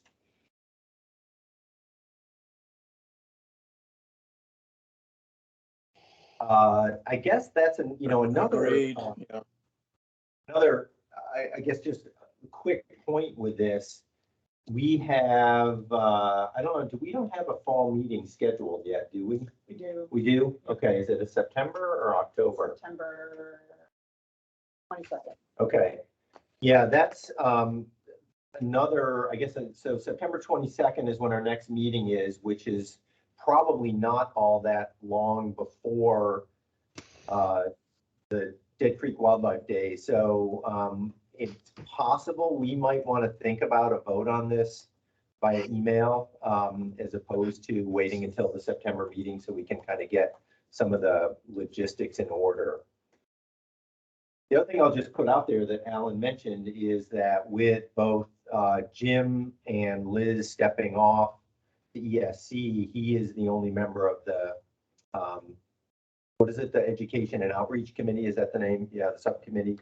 So there's just another sort of imperative to trying to get some more folks lined up here. So, and Jim, you missed the conversation, but Mark and Roz are still looking diligently, but at this point they've been turned down by a couple of folks, and we're still working on replacement ESC members. Okay. Well, at risk of usurping our nomination process and spilling the beans on this, which we've sort of hinted at already, I'd be happy to just make a motion that Steve be the Sally Laughlin recipient, and we can dispense of that. I kind of like that idea, Brian. Mark? I would second that. Okay. Kind of a no-brainer. Yeah. Discussion, Mark? Yeah, I agree with folks. I think people know I opposed the previous one because the work was done on state time. The award. I do not on this one because I hope it's in the write-up for the record that I know for a fact, having supervised both of these, the previous and the current one on the floor nomination did an awful lot of work on his own time with this. A huge difference to me, given the guidelines that we've got in our SOP on this award or that we've written up before. So I think this is a great nomination, and I don't know how you're going to get anyone else that's going to be close to this. So I guess and that's a matter of the interest of the group, keeping it, if you can keep it confidential, for how long, and letting Steve know. And I, obviously we're so happy and thrilled to have this presentation occur at Dead Creek Day, which we're planning for, and down in October. So, but my guess is it would be perhaps you, Alan, or someone shortly after this meeting to send a short congratulatory note if the committee votes in approval today. So. Mark LeVar, a real hand or a fake hand? Jim Andrews, go ahead. Yeah, I just want to say something that Alan Calfee's brought up before, and I brought up before. I'd really like to see some real press around this award. We haven't really given a lot of press in the past. And, getting the press at the presentation and getting some information out prior to the presentation, I think it's good for everybody to get that information out widely.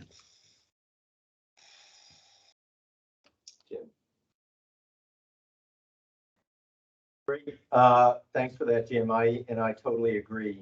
And yeah, we can work together on that and make sure outreach folks from Fish and Wildlife can get the word out in various formats. Any further comments?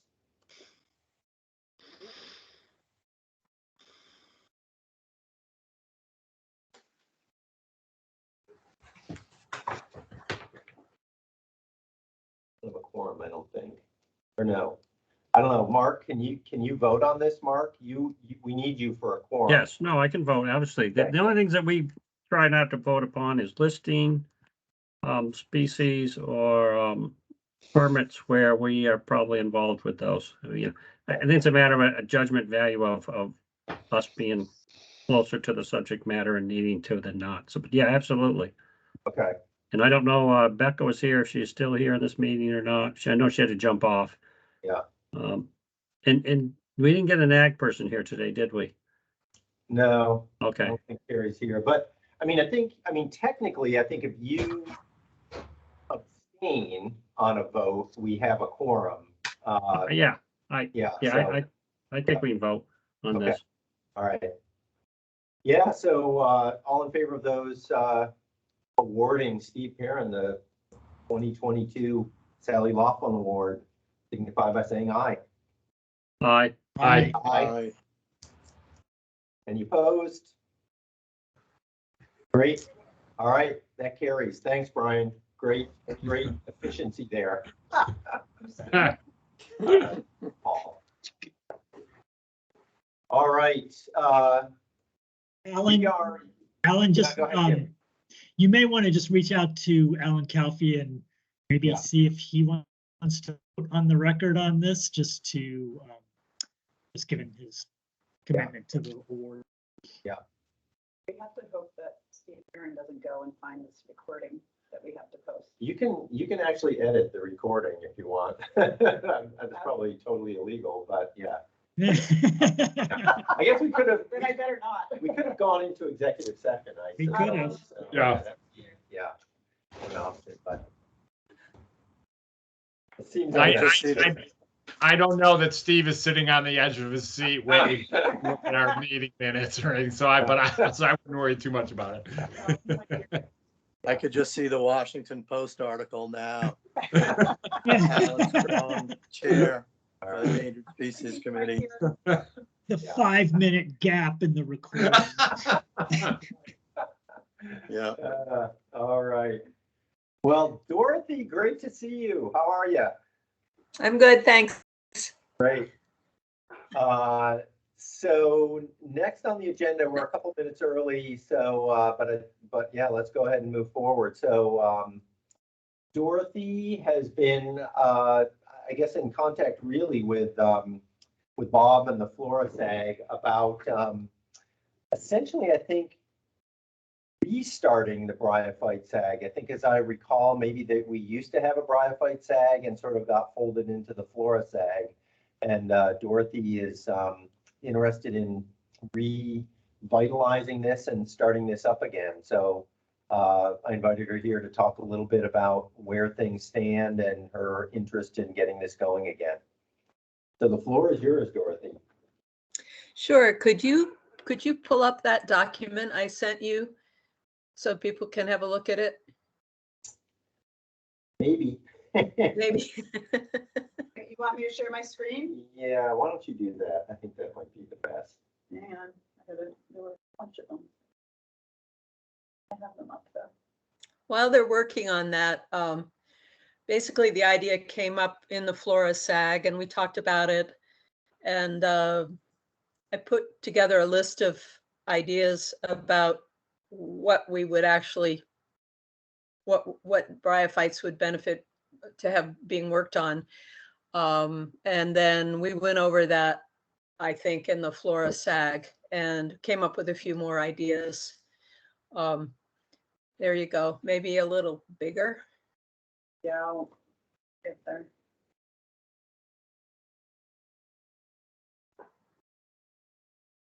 So, Yeah. so can it be just a tad bigger? I just have a small computer. I just lost it. This is kind of hard to do. I'm wondering if I can just put a link in the chat and people can go to it themselves. I think I've got the link. The link should have come through in the chat, I think. That'll be a lot Yeah, easier. we should all have it. We should all have it. It was linked in the agenda. Click on the chat and see if you can open it from there. Sharing. Yeah.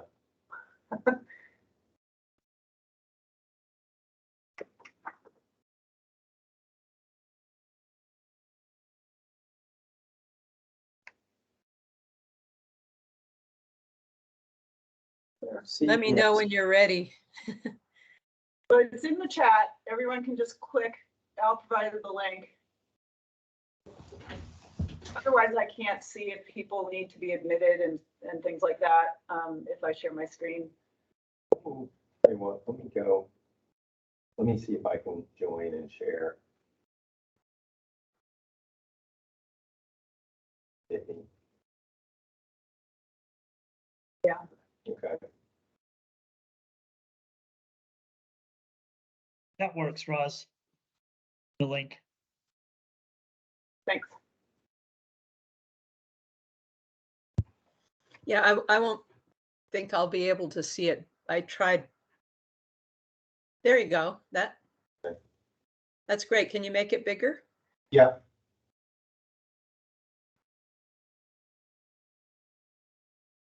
Okay. So I'll start again.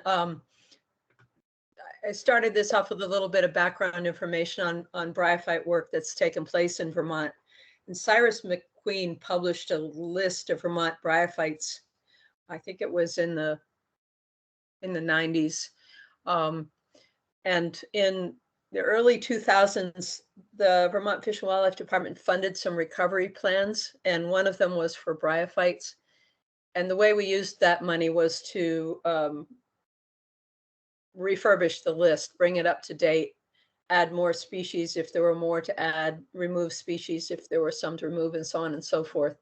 So that, and I also mapped, and I did that work. I also mapped all of the species by town. That work was finished around 2004. And since, and it went to the Endangered Species Committee for a vote to accept it or not, and it wasn't accepted, I believe, because this was in the Wayne LaRush era.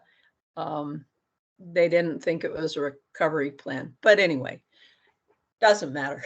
They paid me.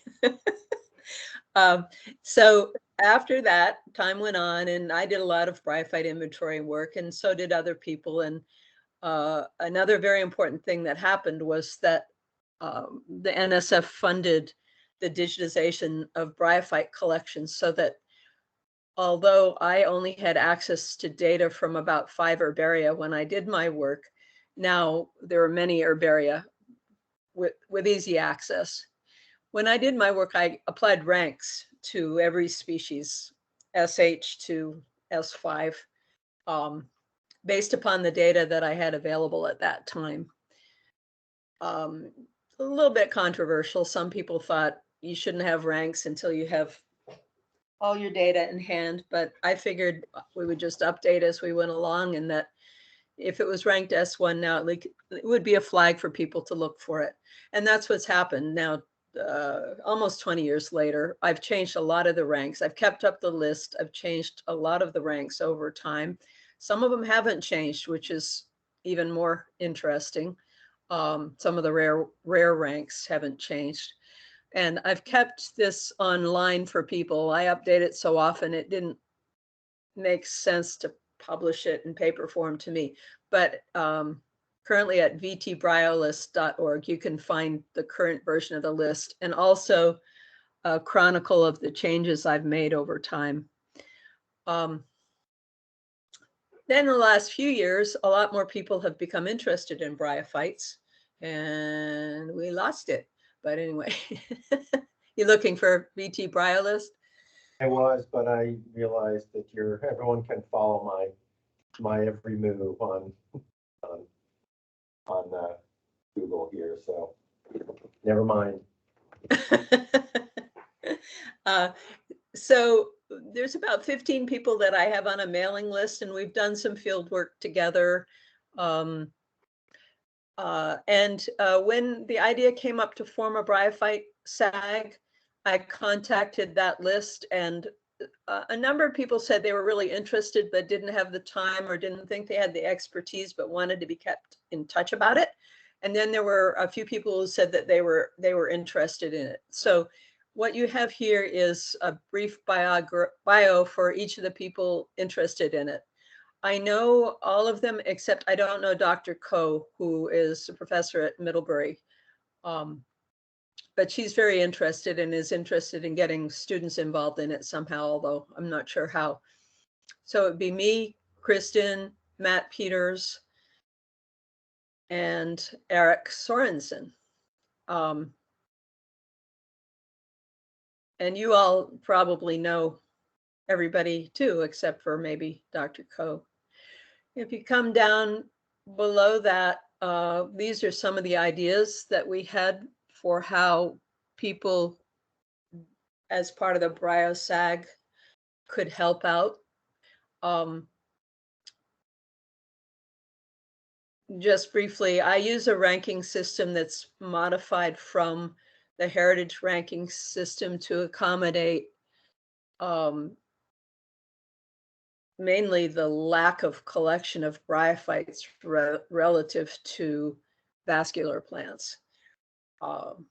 So I use a extant versus historic, for example, date of 50 years prior rather than 20 or 25, which is used for vascular plants and so on. So it would be helpful for that, the ranking system I'm using, to be reviewed and see what people think. Now, because of the Bryophyte portal and all the digitization of data and many, many more publications since I started this of technical manuals, we can look and find the distribution of species. And it's easy to see sometimes when you project a species on a map without a dot for Vermont, but dots in New York, New Hampshire, Quebec, Ontario, and so on, that we probably have the species and we should be out looking for it. Another thing is to help make sure the ranks are correct, or as correct as possible, perform dedicated searches for SH to S3 species. The next item, help get more Bryophyte data into the heritage database. We're working on that now. We have Aaron Marcus has a couple of volunteers who are working on that using data from the Bryophyte portal. And basically we have a meeting every Monday evening to answer questions that they have and so on and so forth. So that's going slowly, but relatively smoothly. And then update information on Bryfight natural community associations. I think Eric and Liz's book have some Bryfights indicated for communities, but I'm not sure that they would think it's a thorough job. It would be helpful to know the answer to that a little bit better. Various ways you could get at that information. And then I think Bob suggested update the information on bryophytes that's in the Wildlife Action Plan. When it was first put together, he and I sat down and went over the bryophytes and added them where it was appropriate, but that was quite a long time ago. And then reviewing the existing ranks, as I said, there's so much more data available now than there was when I put together the initial list and the initial ranks. I sort of, in an ad hoc fashion, update the ranks for species, but I haven't done a thorough job from start to finish. And it doesn't matter for the S4s and S5s, but it could very well make a difference for the SHs to S3s. In general, the ranks will go from rarer to less rare once you do that. And then so it's sort of controversial thing, proposing listings and or delistings of rare, threatened, and endangered species. We only have 2 species listed now for bryophytes. One of them is undoubtedly rare. It's up in Easy Gully and in Smuggler's Notch. And the other one is a sphagnum that people seem to think is perhaps not as rare as it was originally thought. In terms of new listings, things to consider are the ability of people who are able to identify species in the field in case something is listed and has a potential to be threatened through development or whatever. Another consideration is a lot of the sites where rare bryophytes occur aren't at high risk for threat from a lot of things, like bryophytes that grow on limestone cliffs and things like that. So the next item there relates to this one, which is discuss issues such as whether it's useful to have bryophytes protected by law. And then finally, keep you guys informed about what we're doing. We haven't made any effort to think about how often to meet or anything like that, which seems like a little jumping the gun to me at this point. Is that the end of that, Alan, or is there more down there? It says page 1 of 2. That's it? Page 2 is very clean. Okay. Okay. So that's my proposal, and I'll shut up and listen. Yeah, thanks for that, Dorothy. And I would, is Matt still on? He said 11 o'clock was nap time, and I said, enjoy your nap. I may get out of. All right. I'm still here. Oh no, he's there. I see his button. Okay.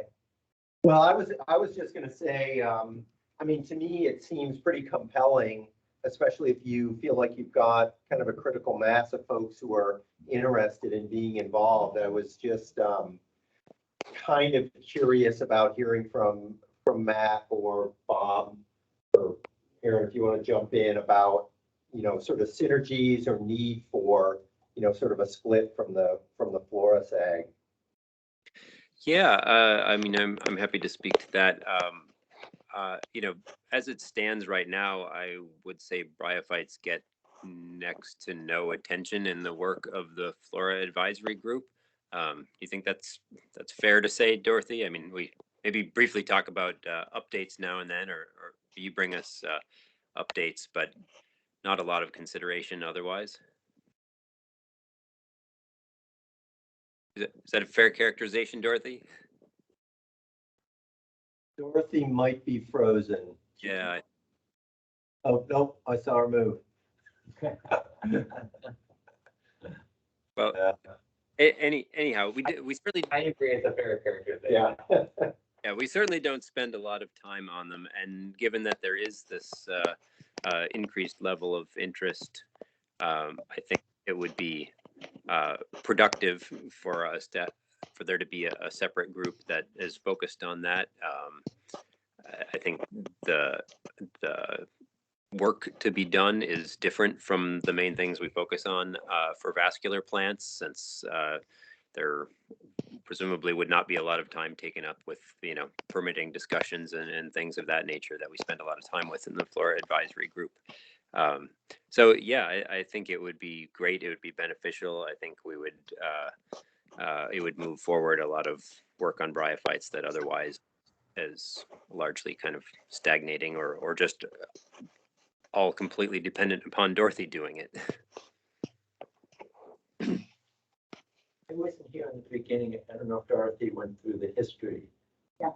Okay, but when it got subsumed into flora, this kind of never resurfaced again. And Ian Worley. I can't hear you, Bob, and Ian Worley. I can't hear you, Bob. And he came across. Maybe, if you want to, we should speak up a little bit. Yeah. Yeah. And then of course Cyrus passed away, so that was kind of the last straw. They just kind of disappeared from view, so to speak. Yeah, go ahead, Paul. Yeah, I think it's a great idea. I'm kind of excited to hear about this, and it sounds like it probably would be a very minimal burden on the department in terms of recovery plans. It's, I think of bryophytes as, well, like you said, Dorothy, some of the rarer ones are in, habitat that's probably pretty well protected anyway.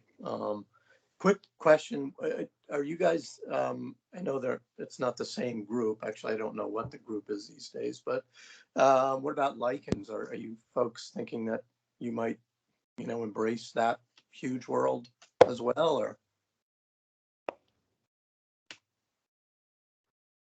I can address that. We did talk about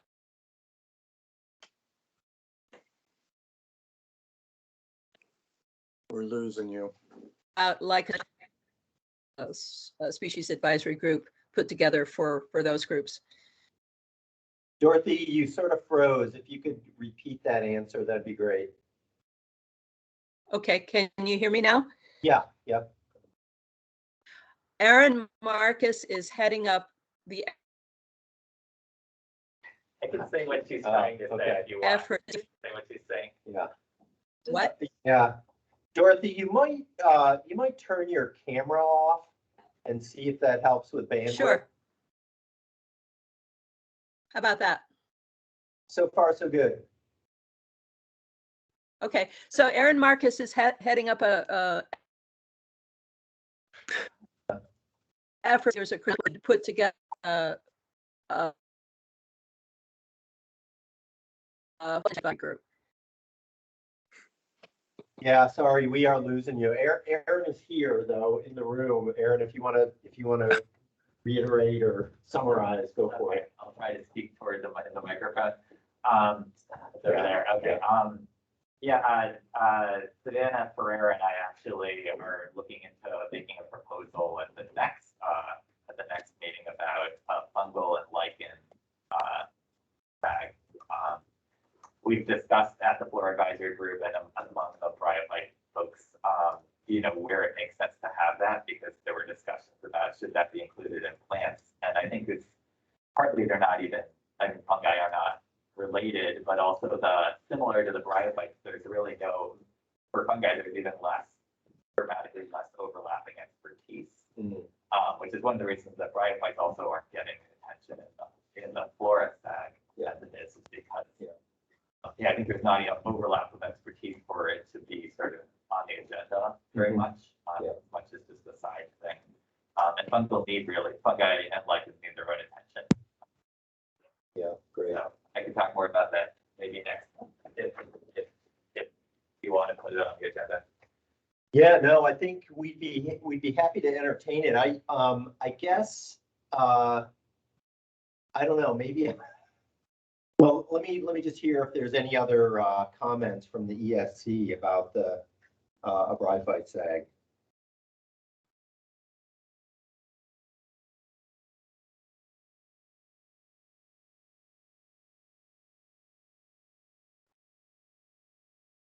Well, hearing none, I guess maybe I'll ask a process question, because technically I think Dorothy brought this forward as kind of an informational, kind of an update. We'd like to form one just to hear the input from the SAGs. I hear nothing but support, but I guess we don't have a proposal in front of us, and I don't know if that's an issue or if anyone wants to weigh in on sort of procedural stuff here.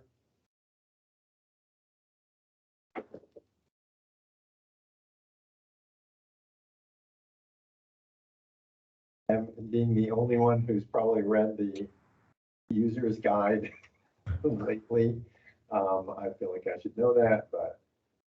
I feel like maybe we should put it on the next agenda, Alan, and Yeah, and take it up for a vote, because we barely have a quorum here today, and I think it's a pretty significant step, right? yeah, okay. All right, I appreciate that, Jim. I'm assuming they can meet and continue doing work unofficially. Oh, yeah. Yeah. Yeah, and I think I that, hate to delay them. So no, stop. I think that's, Okay. I think that's exactly kind of what we're saying, is we are in favor of this. I think it would pass easily as a vote, but let's have it as sort of a formal motion to approve at the next meeting. It would be one more annual report for you guys to review. Yeah, exactly. Yeah, That's the only downside for you all. right, yeah. Great. So And, what else do you, can you hear me? yes, we can hear you, Dorothy. I raised my hand. Here's my hand. Yeah, got it. What else do you need from me? I think what we might need from you will come from me in an email in the next week. But I think it would be, yeah, just to basically sort of a formal proposal that we can vote on. The one thing that I guess I would say, and it seems like there are some different philosophies with respect to different SAGs, but we had this conversation at the last meeting about sort of, I guess we sort of called it big tents versus small tents. And I think there was some support for the big tent idea. And so if you have, bryophyte expertise outside of Vermont or outside of Vermont and New Hampshire, of folks you might want to invite to the SAGs, not necessarily that they're going to be in Vermont helping you with, distributional searches or anything like that, but maybe experts on distribution of particular species, might have some technical expertise in terms of calculating S ranks, that, I would say feel free to make, go the big tent philosophy in terms of inviting other folks to be members of your SAG. And they may not be able to come to every meeting, but they might have some expertise that could be helpful in some of the items that you've got on your, sort of your bulleted list of things you want to attack. Yeah, go ahead, Ross. I debated whether to say this, because this is more of a thought about internal operations. I fully support this in concept and as far as the needs go. And I want us to be mindful of a lot of the things we talked about today does add work to plates that already are too full on Fish and Wildlife, just because of the role we must play in these. So I want us to be thoughtful about how to minimize, like have meaningful participation, but be thinking about where does that come from? Where does that extra participation on new groups come from? Because I want us to have this, and I want us to be I want people like Aaron and Bob to be involved, and at the same time, the reality is rather crushing. So I just feel the need to speak to that and keep us grounded in reality of like, how can we do this in a way where we can still be involved in a very meaningful way, not just sort of stepping into a meeting every once in a while and having 10 other things coming into our emails, you know, in the 1 hour, in the first hour of the meeting.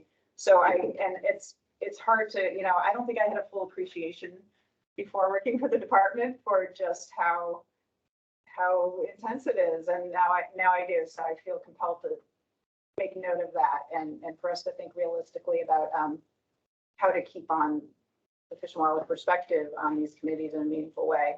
Where can we lessen their load? I feel protective of the staff. So that needed to be said, because we got to keep that in mind all the time when we talk about adding more recovery plans and more SAGs. It is more work no matter how we look at it. Mhm. Yeah, yeah. Can I comment on that? Please. Yeah, not sure what you can hear and what you can't hear, but You're good right now, Dorothy. okay. The work of Bob Pop, Aaron Marcus, Everett Marshall, Jody, they've all helped me over the years. One thing that's been super helpful is Everett will work his magic on the species list and tell me where I left out a apostrophe and stuff like that. It's hard to catch all those little problems. And I don't know, he's better at it than I am. So he's helped out a lot, and Aaron's put in probably more time than was expected when we started this project of getting the heritage databases up to speed. So thanks for all the help I've gotten, even without the formation of the SAG. And I guess it's up to you to make sure they don't get overwhelmed. That's why I said what I said. I'm gonna All right. lay my hand. There we go. Yeah. Brian, go ahead. Oh, Muted. muted, Muted. muted. Sorry. I just only wanted to, Roz, I wanted to just open it up for comments from Roz or Mark on this. And unless there's red flag, this, I think it's a great idea. We should have a Bryfight SAG. And the SAG, I'd love to see them get started unless there are any red flags from Roz or Mark. I wanted to give them an opportunity to raise them.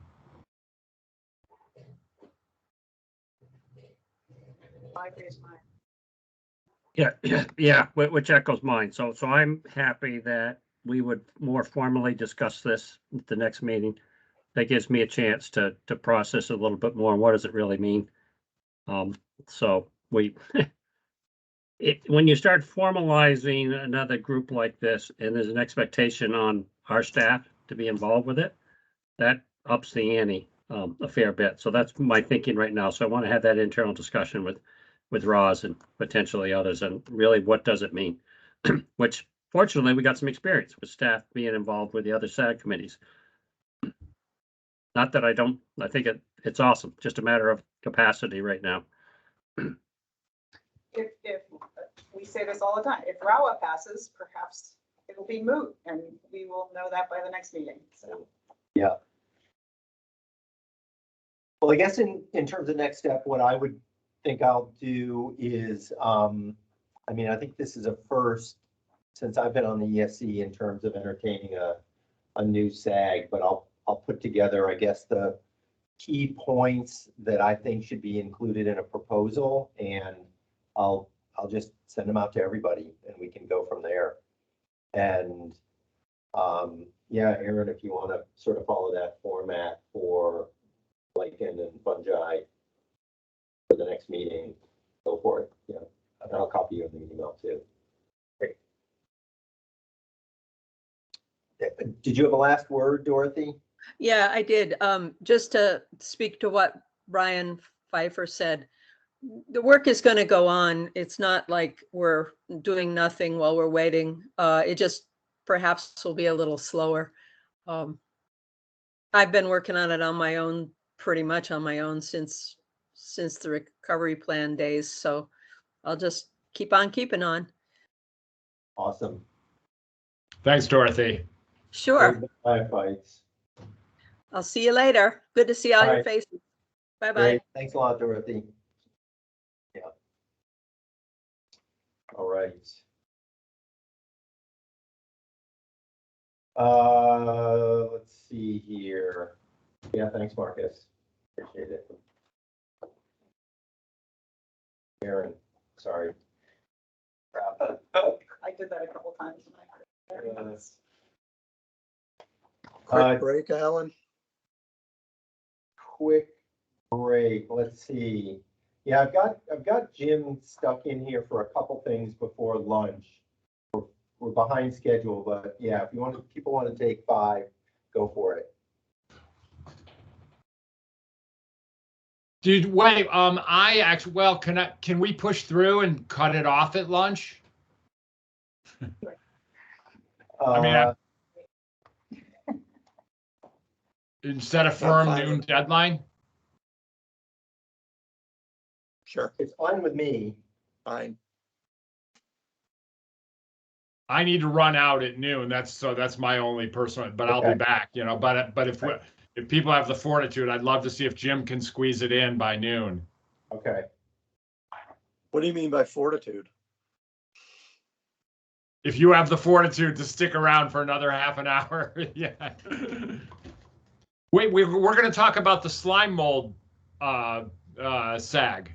I think it should be separate. I think it should be separate from fungi and lichens. You're right. With protozoans, Brian. Yeah. All right, I'm sticking around for that. Yeah. All right, Jim, go. So, how do you want to put this up? Do you want to put it up yourself? Sure. Or, okay. I'll put it in the chat too if people want to open it up. Just start, and it'll take me a sec to get rolling here. Okay. Well, back in the day, we used to hear about what was called the non-game rule, which was at least suggesting protection for all species not normally hunted for sport or food. It was something like that. And it implied a certain amount of protection for non-game species. But it's become clear over the recent years that John Card and Catherine, legal counsel, and wardens really look at the hunting and fishing regs as trumping this non-game rule.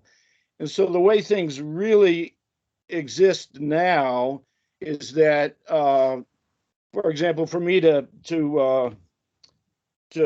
handle a spine, well, let me not use spiny softshell. For me to handle a wood turtle, for instance, I would need a permit from John, from the state.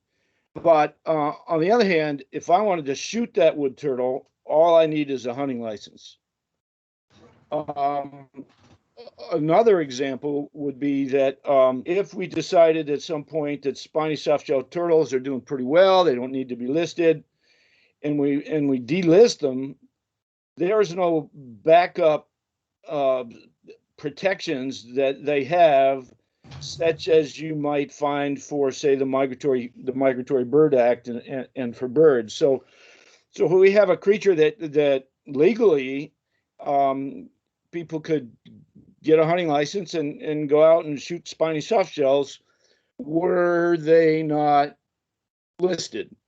So this seems to be a real disconnect, and to us it suggests that either there should be another level of protection, say below endangered and threatened. I mean, just kind of a protected status that exists, that you could drop into for non-game species, or what was suggested there is that there really should be legislation to protect non-game. And what I'm talking about here really is non-game vertebrates, and even more narrow than that, non-game reptiles and amphibians, and get it even a little narrower, non-avian reptiles, because my apologies to Mark and all, but and Alan, but your Jim, birds are keep it your on birds. track.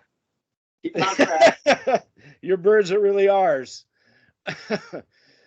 So that's why we're using the term non-avian reptiles.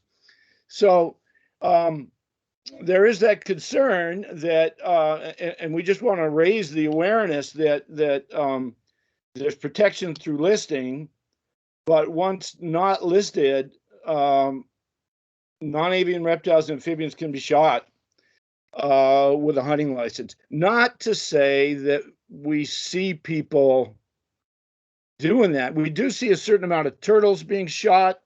I don't, whether that's just practice, or it could possibly be the result of pickerel hunting and mistakenly shooting something else that makes a ripple in the water that was a turtle, because we do get a number of turtles that have been shot. We do get those shells and we can see they've been shot. So anyhow, we wanted to raise that issue, and if you could take a look at a couple ways that it could be dealt with, is just to suggest wild non-avian reptiles not have an open season, could not be taken, possessed, bought, or sold with intent in any life stage at any time except as provided by rules of the board. And that's just copying word for word language that's in our rules for other species. Same thing for amphibians. That's the gist of it, Alan. We want to start that. We want to start that discussion, and we wanted to make a recommendation that we look into additional protections for non-game reptiles and amphibians. Well, let me just ask a quick technical question, and then maybe open up for a little bit more discussion.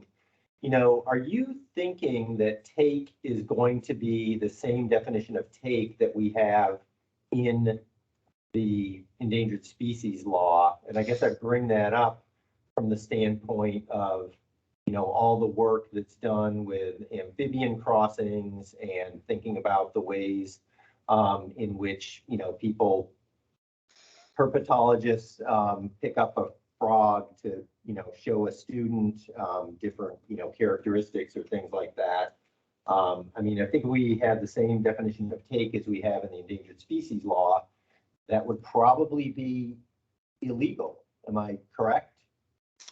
Yeah, if we defined it the same way as it is in the endangered species regulation, I don't think that was that was intended to. I don't think that was intended. This take here is to kill.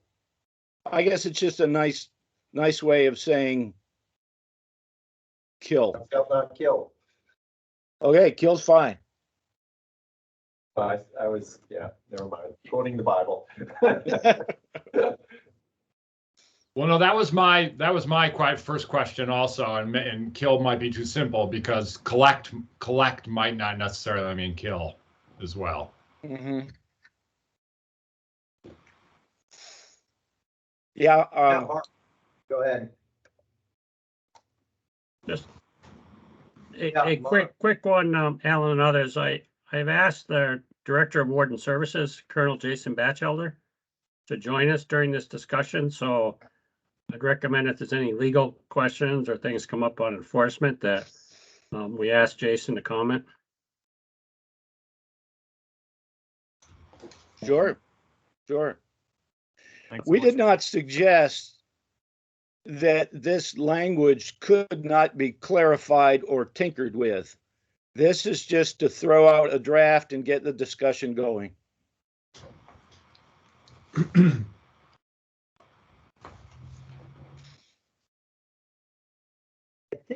Jason's on the meeting, isn't he? I thought I saw him join.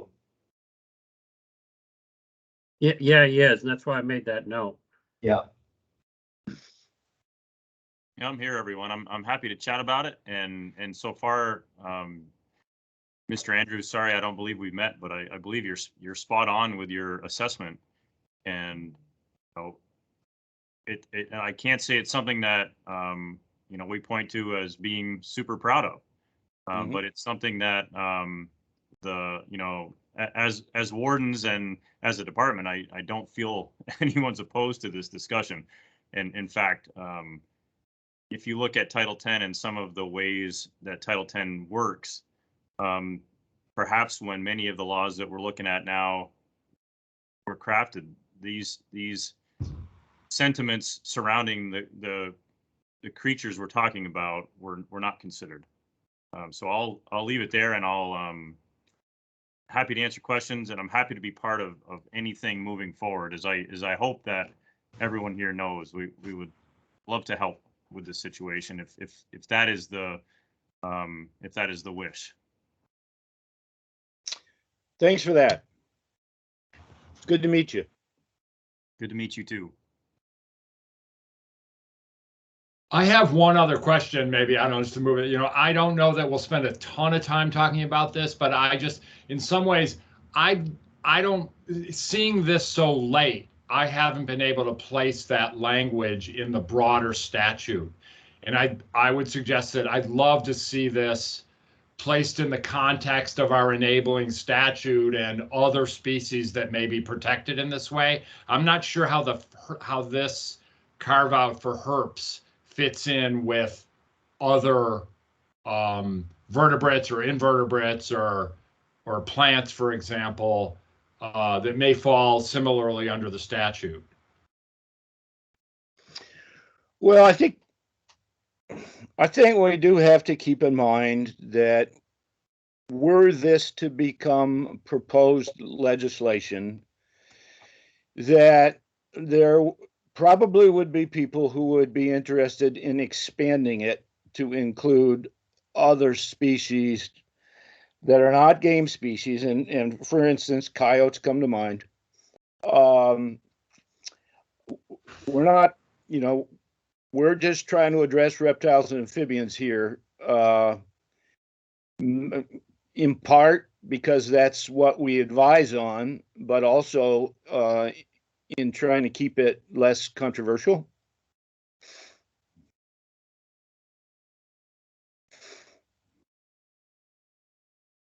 Pretty quiet out there. Paul's got his hand up. Talking about non-game. I do. Can I speak? Question? Speak. Yeah, Okay. go for it, Paul. Yeah, I was wondering about whether or not there could be some group out there that, you know, in all seriousness, you know, the frog hunters that, you know, may have some interest in this. I know people do eat frogs' legs. I'm not sure how that all works out. Somebody hunts them or they're raised or whatever, but you know, in that case, maybe there would be a discussion about bag limits for certain species of frogs. And, you know, that I think in your introduction, Jim, you kind of made what seemed to me like a quantum leap, saying that if there was hunting, there would be, you know, problems with populations in a way that was, you know, seriously detrimental.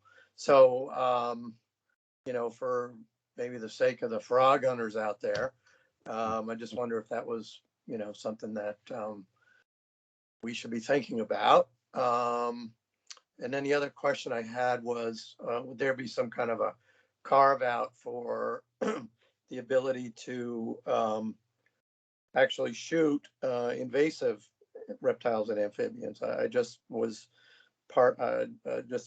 was privy to a talk that someone gave down in Georgia last week about her research with Burmese pythons and some of the invasive species in Florida, and it was pretty amazing what's going on down there. It's just mind blowing what the pythons have done, and they're trying to get people interested in going out there to hunt these things. But anyway, that's a whole nother story. Well, a quick response there, Paul. We do say native in our language. So native non-avian reptiles, native amphibians. And so that's all that we would intend us to cover. In terms of some of those, well, clearly the most threatened by take would be long-lived species. Long-lived species being turtles and some of the snakes. So, in the reptile group. We discussed in the scientific advisory group, what about like leopard frogs, which are used as bait, or bullfrogs, which are captured as for frogs' legs. We thought about putting language in there to carve those guys out, but we decided in the end that we'd keep it simple, at least up front here, and the proposal would be all inclusive. But that doesn't mean that. I mean, for right now, John Cart writes permits, or used to write recent permits in Grand Isle for takings of, I forget what it is. It's like 25,000 leopard frogs a year for bait. And I suppose you could set this up so, you could still get a permit to do that.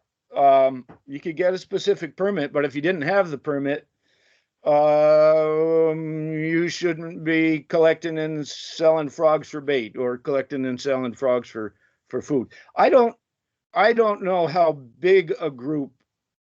I don't think there's a large group out there still collecting frogs' legs for food, but we may be wrong, and we're certainly open to carving out certain groups of species. We just propose this as kind of the starting point in terms of language and in terms of discussion.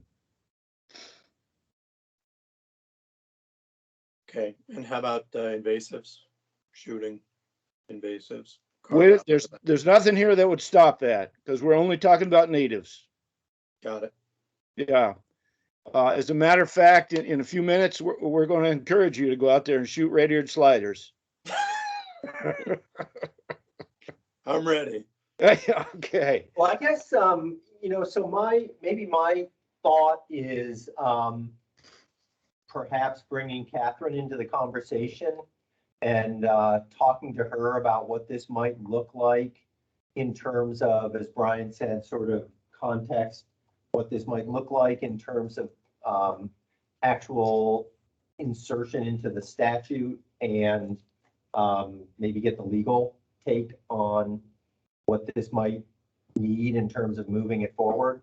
And probably good to have Mark bring it back to his group and get some input from the department folks.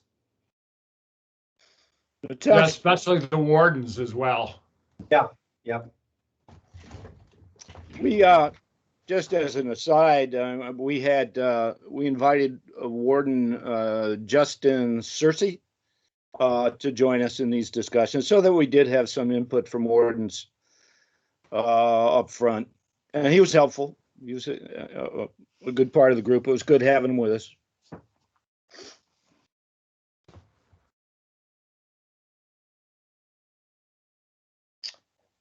So your approach sounds fine to me, Alan. We wanted to just make people aware of our concerns and see if we could address those concerns. Okay. Great. Well, thanks, Jim. I appreciate it. And yeah, I think it's just, it's a important loophole, I guess maybe I'll say. So. Okay. On to sliders. Sure. There's two documents that we forwarded to you on sliders. One is a specific recommendation. That's probably what we ought to start with, a letter. And the second is a lot of detail. the pond slider is the most popular pet store turtle that is legally bought and sold now. And pond sliders outlive the childhood of most kids, and they get bigger than most aquariums can handle. They are the species that, I don't know if you remember it, but when I was a kid, we had little plastic tropical containers, and the turtle might even say happy birthday painted across its back, or maybe Merry Christmas, which would, of course, warp the development of the turtle. But long-term concern for the turtle was not the issue. But the point is that many of these turtles get released, and they have become invasive in all all the lower 48 states, with the exception of us and perhaps New Hampshire. And there's some question about New Hampshire, and largely they haven't become invasive here, I believe, because of our climate. We're just a little bit too far north, I believe, for they can certainly overwinter, but I don't think they can successfully develop their eggs. I think our summers and our degree day units still are a little short.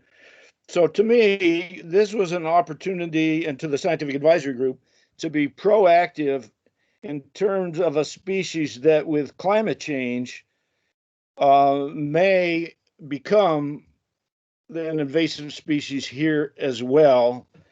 And our hope was that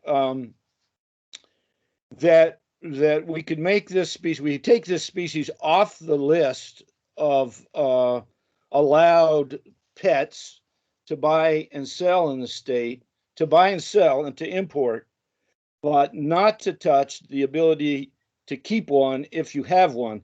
Because in other states where they were outlawed completely as a pet, there was a big rush of release of turtles into the wild. We would rather have people, if they have the pet, keep the pet, but just take it off the list of species that can be bought and sold legally in the state. And then the second part of this is to get it officially classified as an invasive. In terms of the threat that we see to our species, of course, there's any non-native that's been kept in captivity or come through the pet trade could introduce diseases or parasites to native species, and they could compete directly with native species. Have we seen that specifically with our listed species, our listed turtles? No. But could they potentially be an issue with our listed turtles? Yes. They could, for those same reasons. So we would like to see the status of this species changed, and pass on that recommendation that it be considered an invasive species and be treated as such. So the second part is the formal recommendation on a state form. And because, you know, the way we're set up as a scientific advisory group, our one avenue of recommending anything really is through the Endangered Species Committee to the Secretary. That's why we're bringing it forward this way, even though it's a different sort of issue than we have asked the Endangered Species Committee to support in the past. I think that's the end of my presentation.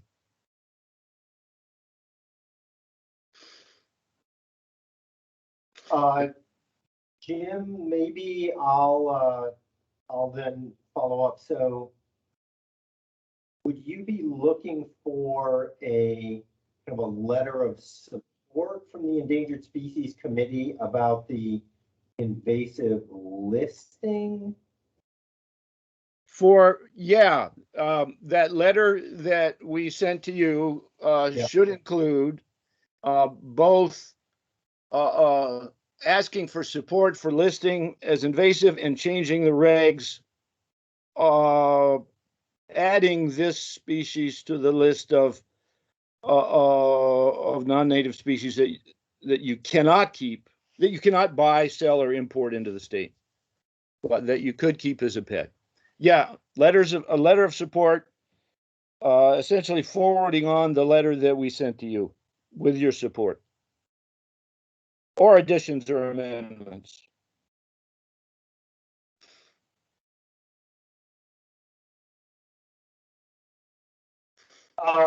Thoughts from the committee?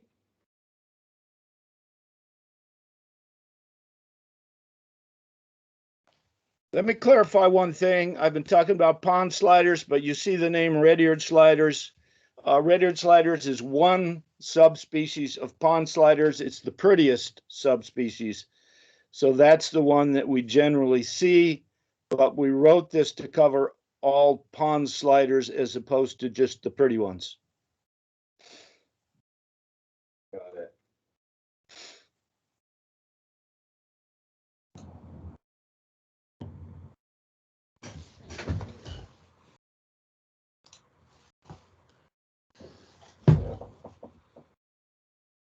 Al, you want me to call on these people, or are you gonna take the hands? Oh, geez, sorry. I'm just enthralled with my reading here. Yeah, Paul and Brian, go ahead. You were trying to flag down the lunch card, Alan. I know that's what you were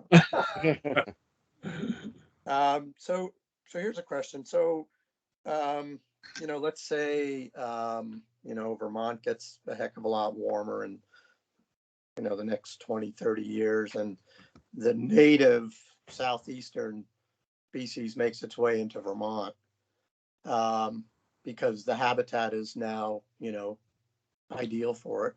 And it would probably displace other native turtle species for the reasons that you elaborated on. But that would be considered a natural process. So that's kind of a sort of a philosophical question. How do you, as scientists, kind of, come to terms with that? Or how would you sort of approach that situation, I guess, more specifically? I think we would have to address that when it happened. I mean, Yeah.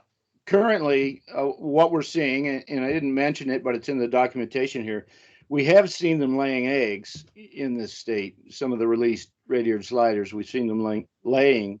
I think it was in Colchester where we had pictures of one laying eggs, but we don't really have any information on how successful they were. But we can be pretty confident right now these are released turtles anywhere in New England.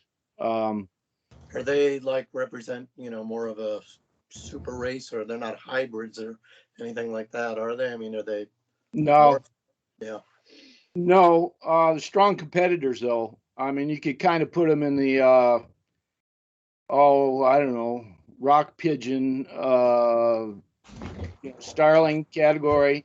These guys are survivors, they're generalists. I think if it looked like they were becoming a native species south of us and recolonizing on their own, then we'd have to reconsider. Yep, makes sense. I think if people don't want to have to apply for a permit to use leopard frogs, that we just shift it all over to the sliders for bait.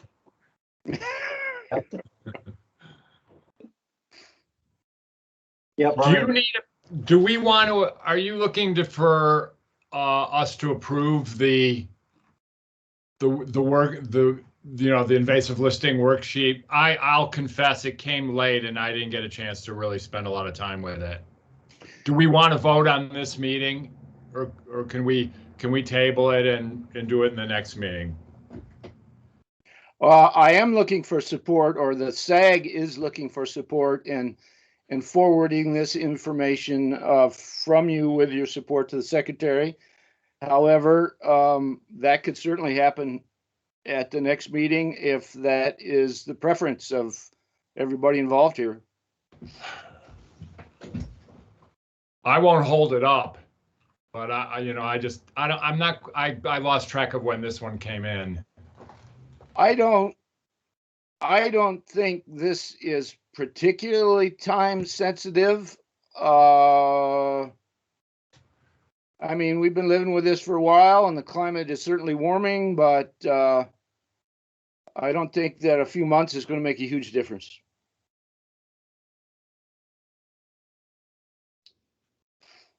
Go ahead, Mark. Oh, Just yeah. add pragmatically, I don't think it matters from internally, our operations, whether you send a recommendation and ask the secretary to look at this, obviously it's going to come to us to deal with it, or, we know that you've raised it here formally, we can look at it closer. But I do think at some point too, and you probably have wrestled with this before, Paul raised an interesting point between climate changing and species naturally coming here versus invasives. And I get asked that a lot of times. We got a contingency out there that feels the coyote is an invasive animal to Vermont. We disagree with that. We feel that species through time come here naturally. Now this one I would consider invasive if they're coming from, from home-based operations and people letting them go, the pet trade. Although if they come here naturally through time, like the cardinal and other birds, titmice, things like that, we see, I think that's an interesting consideration for this committee. Yeah, and Mark, I think if we saw evidence that they were naturally moving north and coming to Vermont at some point in the future, I think then we'd have to reconsider this.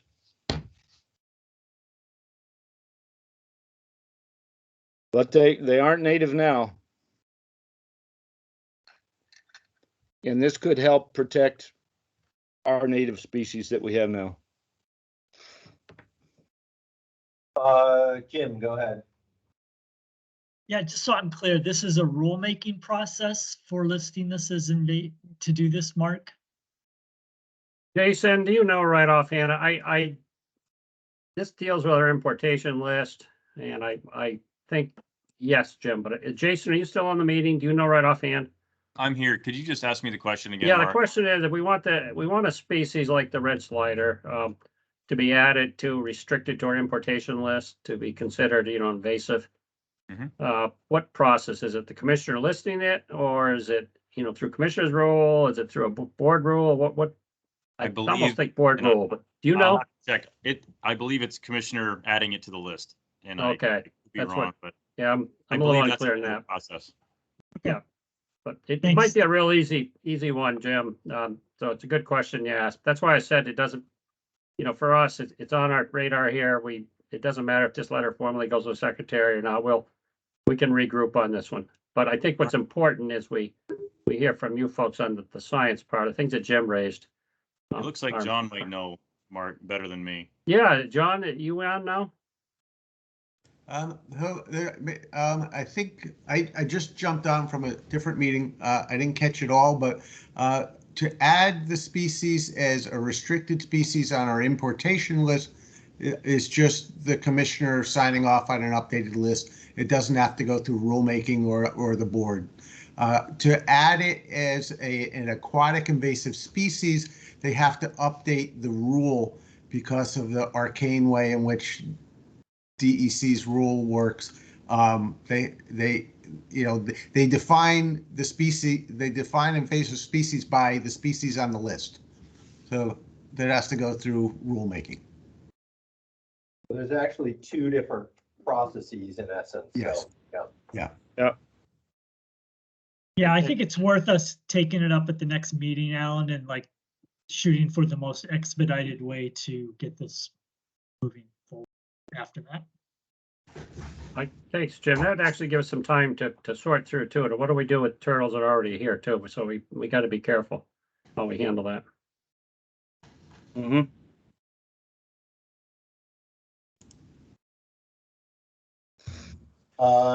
Okay, Jim, does that work for you? Yeah, okay. That's fine. All right. I think at that point we should be able to have I mean, I can also, maybe circle back around after Mark and Roz have a chance to maybe talk about it in the within the department and have maybe a draft letter for the next meeting as well. So we don't have to. So if we're good to move forward, we've got something in writing as opposed to having a further delay beyond that point. Okay. And we were clear that this really is a two process deal. One, to get it listed as invasive aquatic, and the second is just changing the regulations in terms of, not regs, but changing the list to add this to a restricted species list. Yeah. Two different processes. Maybe we could have some sort of give back program for the ones that are here already, you know, like the firearm give back programs, you know. Yeah, Massachusetts tried that and they didn't like it. They got too many turtles. Yeah, okay. There's a quote in Turtle here. soup. Yeah, there's a quote in here about the New York Turtle and Tortoise Society no longer taking red-eared sliders because nobody wanted them. They had too many of them coming into them. But they're still popular as a pet for a while until they get 20 years old and Johnny's gone off to college. Right. I don't know. Yeah. Dare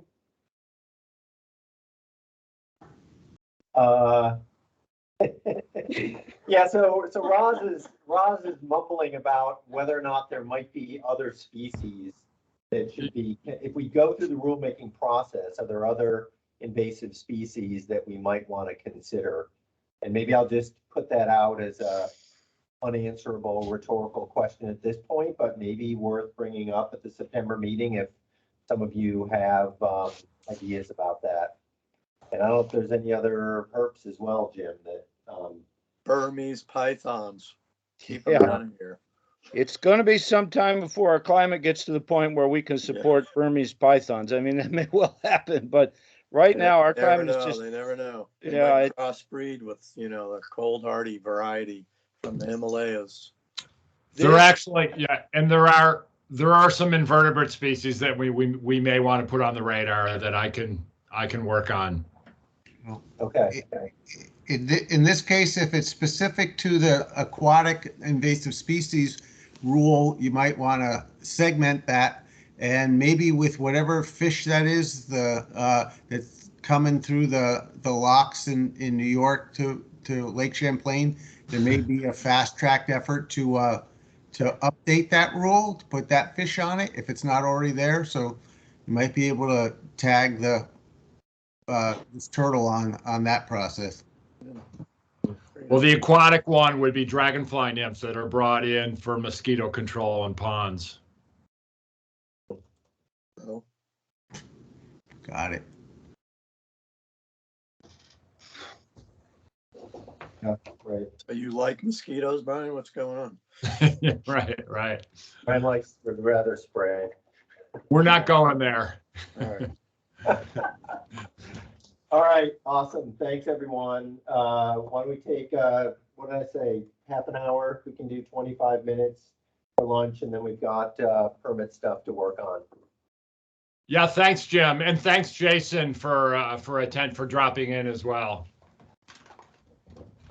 You're welcome. All right, see y'all in a few.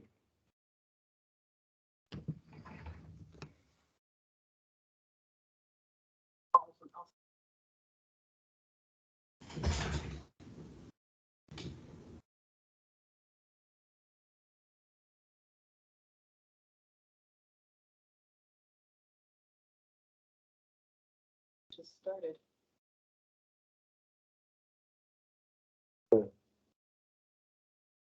Weird. Saw me click that button. I did. I saw in the morning came up and all that. So